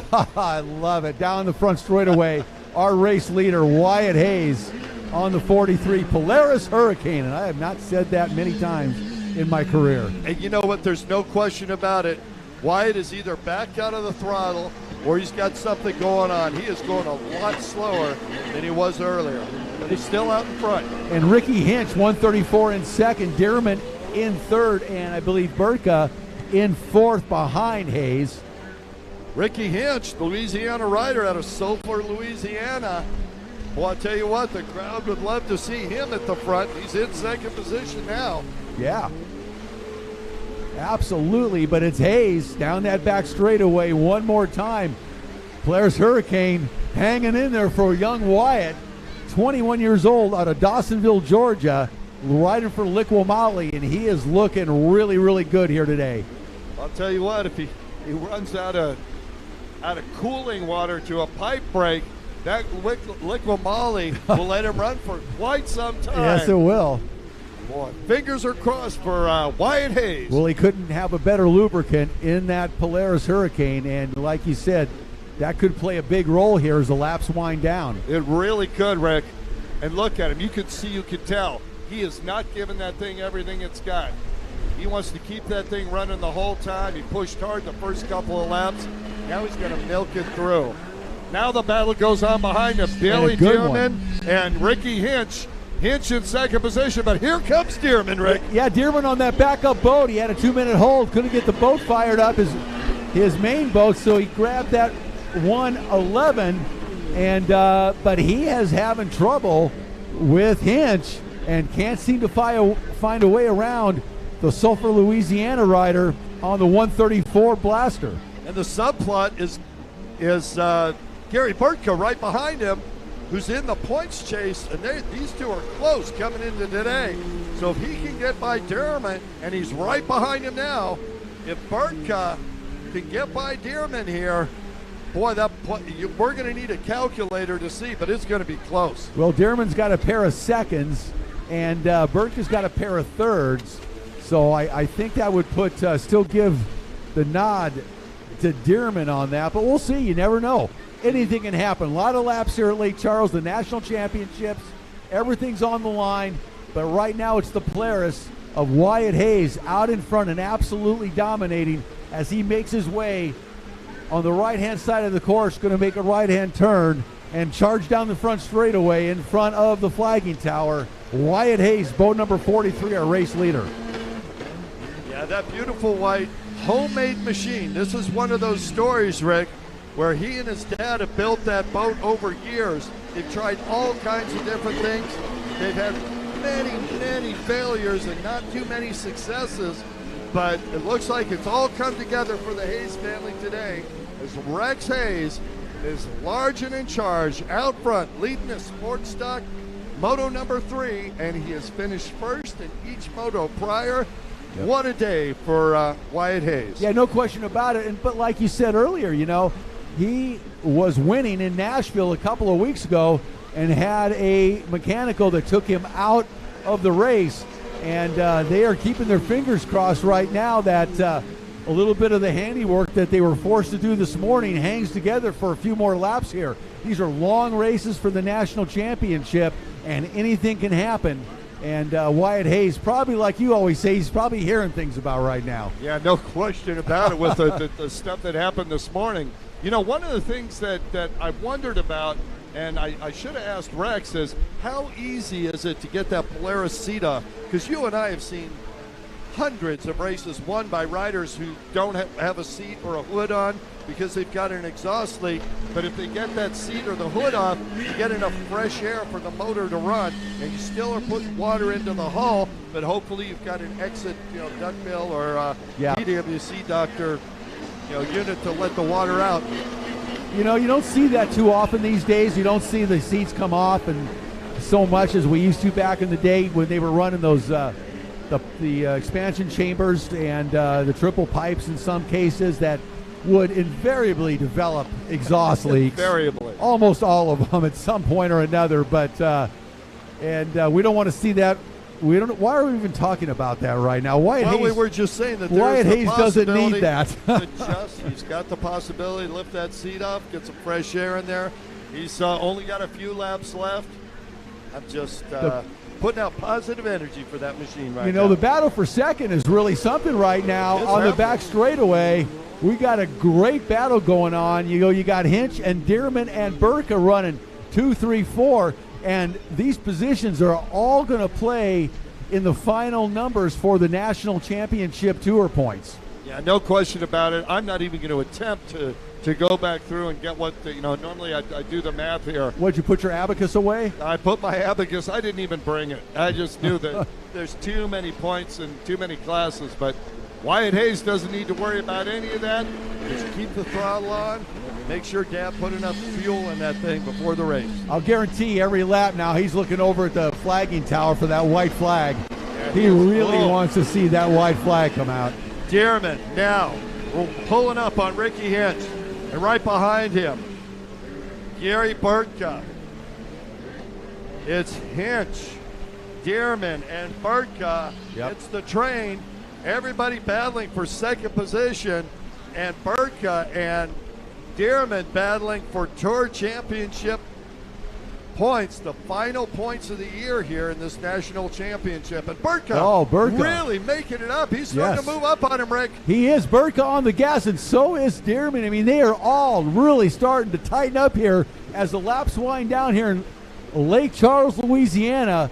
Hinch hanging on to that second position the entire moto, keeping former world and national champion Billy Dearman behind him. Great ride by Ricky Hinch here today. No question about it. He's one of the youngest riders in the field at 33 years old. So this is, except for Wyatt Hayes, the old man's class here. They like those sport boats. Wyatt, 21 years old, and wow, only halfway through this final moto in sport stock. I hope they top their tanks off before the start of this race, because this is one long race. I didn't know there was going to be a pit stop in this one. There could be. This is a national championship battle, but that battle right now is for second place. Burka tailed off just a little bit on that last lap as Dearman continues to keep the pressure on Hinch. He'd love to get around Hinch. into second here. Dearman now fell back just a little bit, went a little wide, got a little off it on that right-hand turn, and he's got his work cut out for him as Hinch is riding an absolutely perfect race thus far. Rider upside down there. They're going to go around him now. Yellow flag out. That is, I believe that's Rex Hayes out there in the water. We'll have to see when they get him up. Bertka, though. So second, third, and fourth down the back straightaway, and that's where the race is. Wyatt Hayes is out front. The only thing he's battling is attrition. Yeah, he is. They're only halfway through, so we got a ways to go here. Hayes continues to lead it. He has got a commanding lead, as he has had since about the second lap here today in this third moto, and he's in command as he has the first and second motos under his belt as well. So Wyatt Hayes continues to lead here in the Sport Stock third moto. And here comes Dearman. Here comes Hinch and Dearman. Dearman now closing the gap, and Bertka as well coming up behind Dearman. Yeah, Bertka seeming to like that split out there. He pulls up a little bit each time. And Ricky Hinch out of Sulphur, Louisiana, having the ride of his life right now in second position. Well, he's keeping Billy Dearman behind him, and that's saying something, Kurt. It is. Billy, a multi-time national and world champion in the sport class. And I'll tell you what, Billy, one of the most consistent and gentlemanly riders you'd ever want to meet. A great guy in the pits, but he is vicious on the track. Absolutely right. The riders do a good job working past the downed rider out there as Hinch continues to lead Dearman. On the back straightaway, they are going at it. And any mistake at all by Hinch, and Dearman will be right on top of him. And here comes Dearman. Dearman going to go to the outside split. Hinch takes the inside split. We'll see where they shake out coming onto the front straightaway. Dearman's got some good water in front of him here. That's going to help him a lot on this split section. No question about it. When Hayes took the inside and then Hinch did, Hinch is riding in that aerated water. They're going to be side by side. He looks over. Dearman Hinch looks over. With a full head of steam down the straightaway. Hinch looks over. Dearman going to back out and try and cut underneath. He does, trying to set him up inside, outside. Watch Dearman. Years of experience on this young rider. Billy Dearman doing everything he can. Get by Ricky Hinch, and he makes the move. Yeah, Hinch went a little wide, gave Dearman the inside line. Dearman took advantage of it, but Dearman really set this up back on the split section by going to the outside, having clean water, nobody in front of him, and really gained about 4 bolt lengths on Hinch. And now we've got a battle for second, but you know what? Hinch is up to the task so far. Rick, I'm going to throw it out there. Take a look on the end of the back straightaway. These second, third, fourth place riders are catching Wyatt Hayes. Wyatt Hayes has been trying to save that motor, and now everybody else is catching him up. They weren't even close earlier on in this race. Hayes hoping that machine will stay alive. He's driving through the inside. And now Dearman taking the outside, Hinch on the inside once again. And Dearman has a really good drive. Ricky Hinch, Hinch goes wide. If Dearman can hold tight, he might make the move on Hinch. Let's watch him as they come down the front straightaway. Dearman, no question about it. No question about it. Here comes Hinch. Dearman with the head of speed. Hinch not going to have it, and Dearman is going to overtake Hinch and going into second place. Great racing by Billy Dearman to get by Ricky Hinch, who has thus far has ridden a perfect race today, but opened the door that time for Dearman, and Dearman took advantage of it. I got to tell you, Ricky was moving over there on the straightaway, looking like he was going to put Billy into the checker flag. Boy, no, really.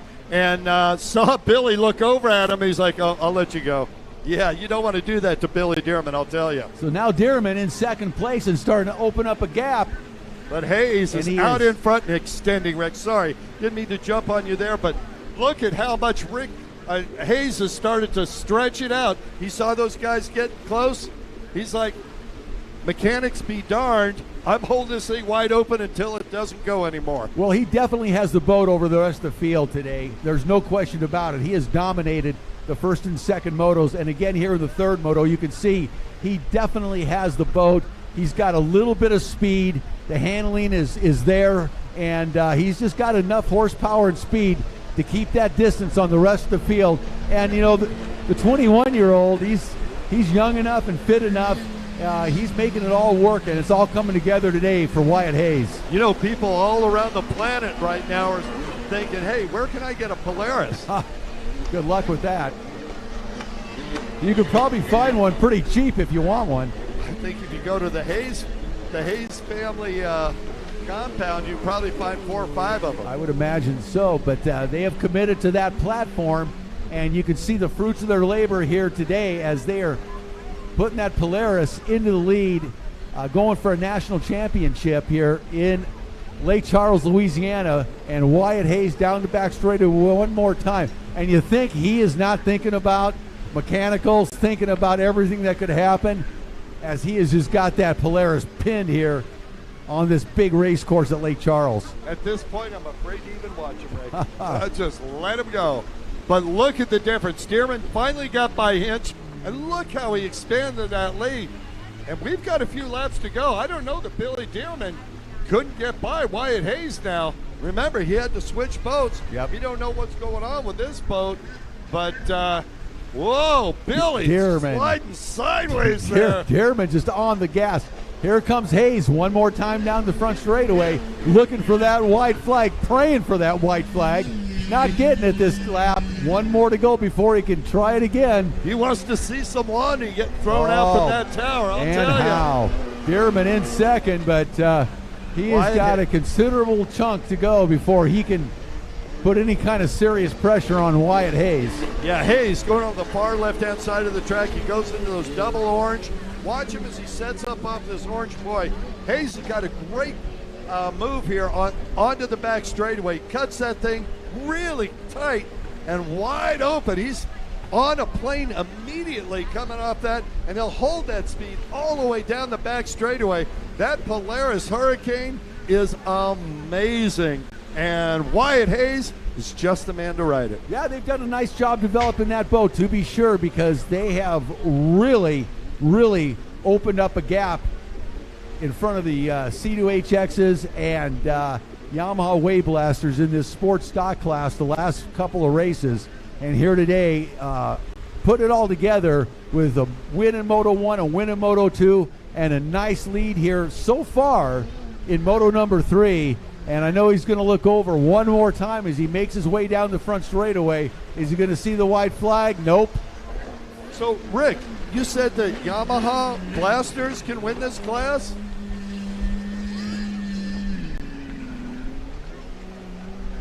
Yeah, Hayes continuing to lead. Boy, to be inside that helmet, Rick. Yep. Tick, tick, tick, tick, tick, tick, tick. Did I put enough fuel in? Did I tighten that hose clamp? Is my lanyard going to stay on? Are my footwells solid enough for me to hold on for the rest of the race?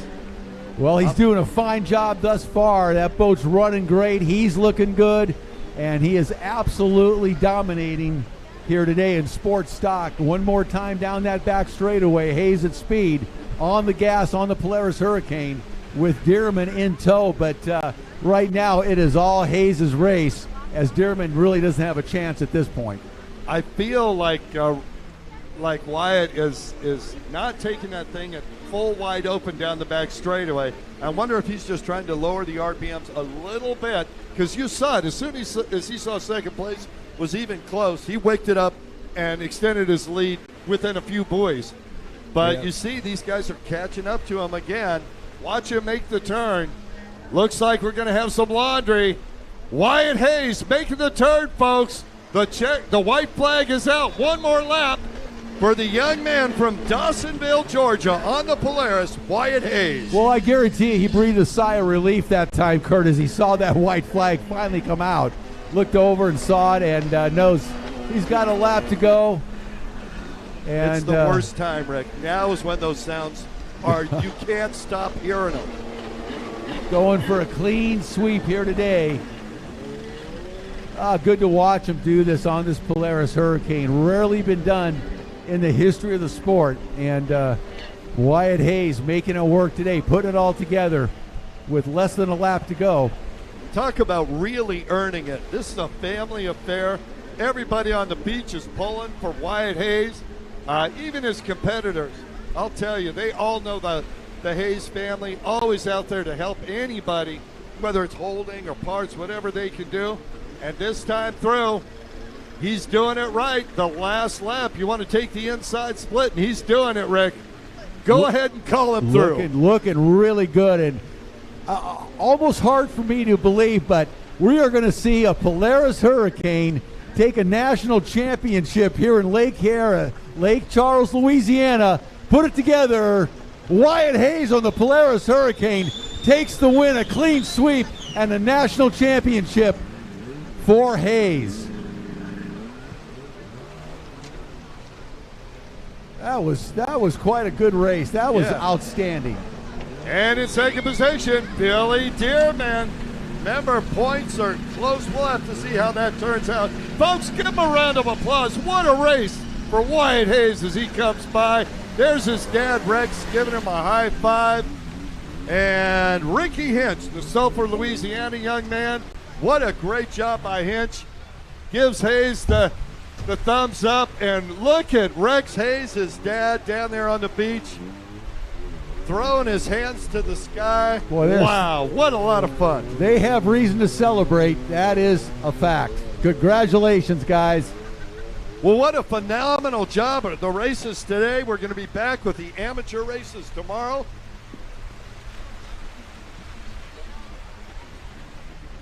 Hope everybody's, and just as we say that, the rain starts. So for everybody who is out there on the World Wide Web, that's right, they call it the internet. That's right, I've heard of that. Folks, thank you for tuning in. I hope you enjoyed it as much. Phenomenal races out there.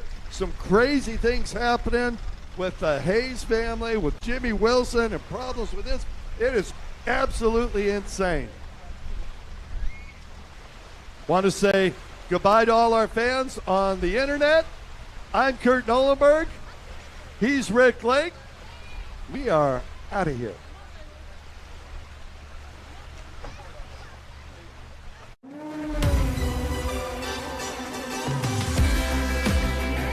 Pro Watercross has enjoyed 25 successful seasons on the water. The world's greatest watercross racers excite the senses, engage audiences, and build communities through integrated campaigns that get results. It's a great tour. It hits a lot of hot spots. It travels, a lot of the U.S. And it brings you to all kinds of different demographics of people that you're racing against, people that you don't get to see all the time.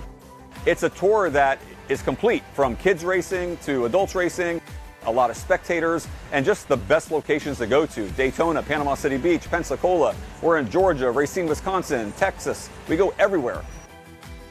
Beautiful spot, Naples, Florida. You can't get any better than that. And LIQUI-MOLY launching this range, it's marine range, partnering with such a great entity is just beautiful. For season 26 and beyond, Pro Watercross continues its leadership role in environmental education, safety, and with a family-friendly vibe. A lot of good people here. It's a good place to raise your kids and teach them how to succeed in a competitive environment. I've been doing it since 1996. My 17-year-old son's now three-time world champion at jet ski racing, and he grew up by my side. Are you ready? Get online with prowatercross.org. Somebody comes out of this race as a world champion.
Pro Watercross has enjoyed 25 successful seasons on the water.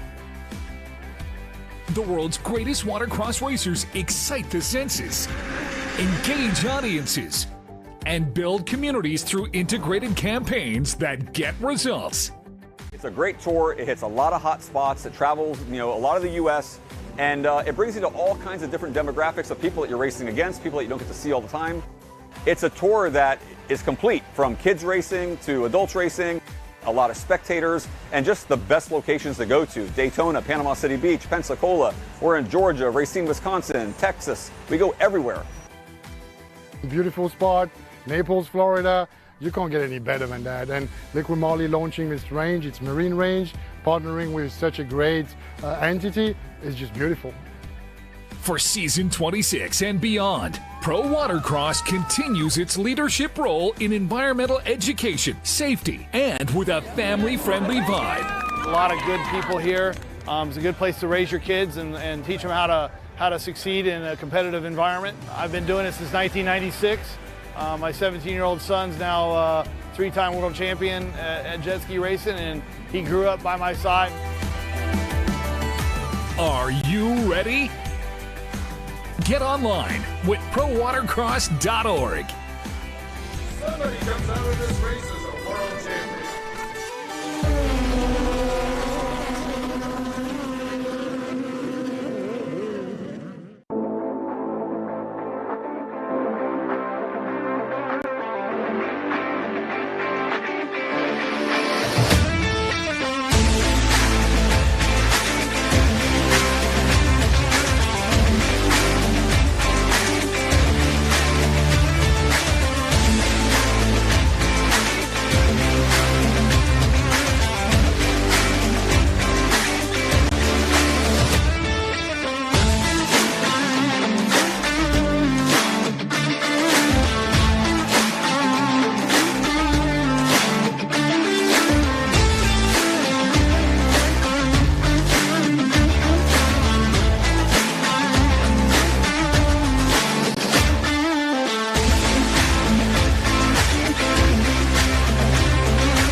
Pro Watercross has enjoyed 25 successful seasons on the water. The world's greatest watercross racers excite the senses, engage audiences, and build communities through integrated campaigns that get results. It's a great tour. It hits a lot of hot spots. It travels, a lot of the U.S. And it brings you to all kinds of different demographics of people that you're racing against, people that you don't get to see all the time. It's a tour that is complete, from kids racing to adults racing, a lot of spectators, and just the best locations to go to. Daytona, Panama City Beach, Pensacola. We're in Georgia, Racine, Wisconsin, Texas. We go everywhere. Beautiful spot, Naples, Florida. You can't get any better than that. And LIQUI-MOLY launching this range, it's marine range, partnering with such a great entity is just beautiful. For season 26 and beyond, Pro Watercross continues its leadership role in environmental education, safety, and with a family-friendly vibe. A lot of good people here.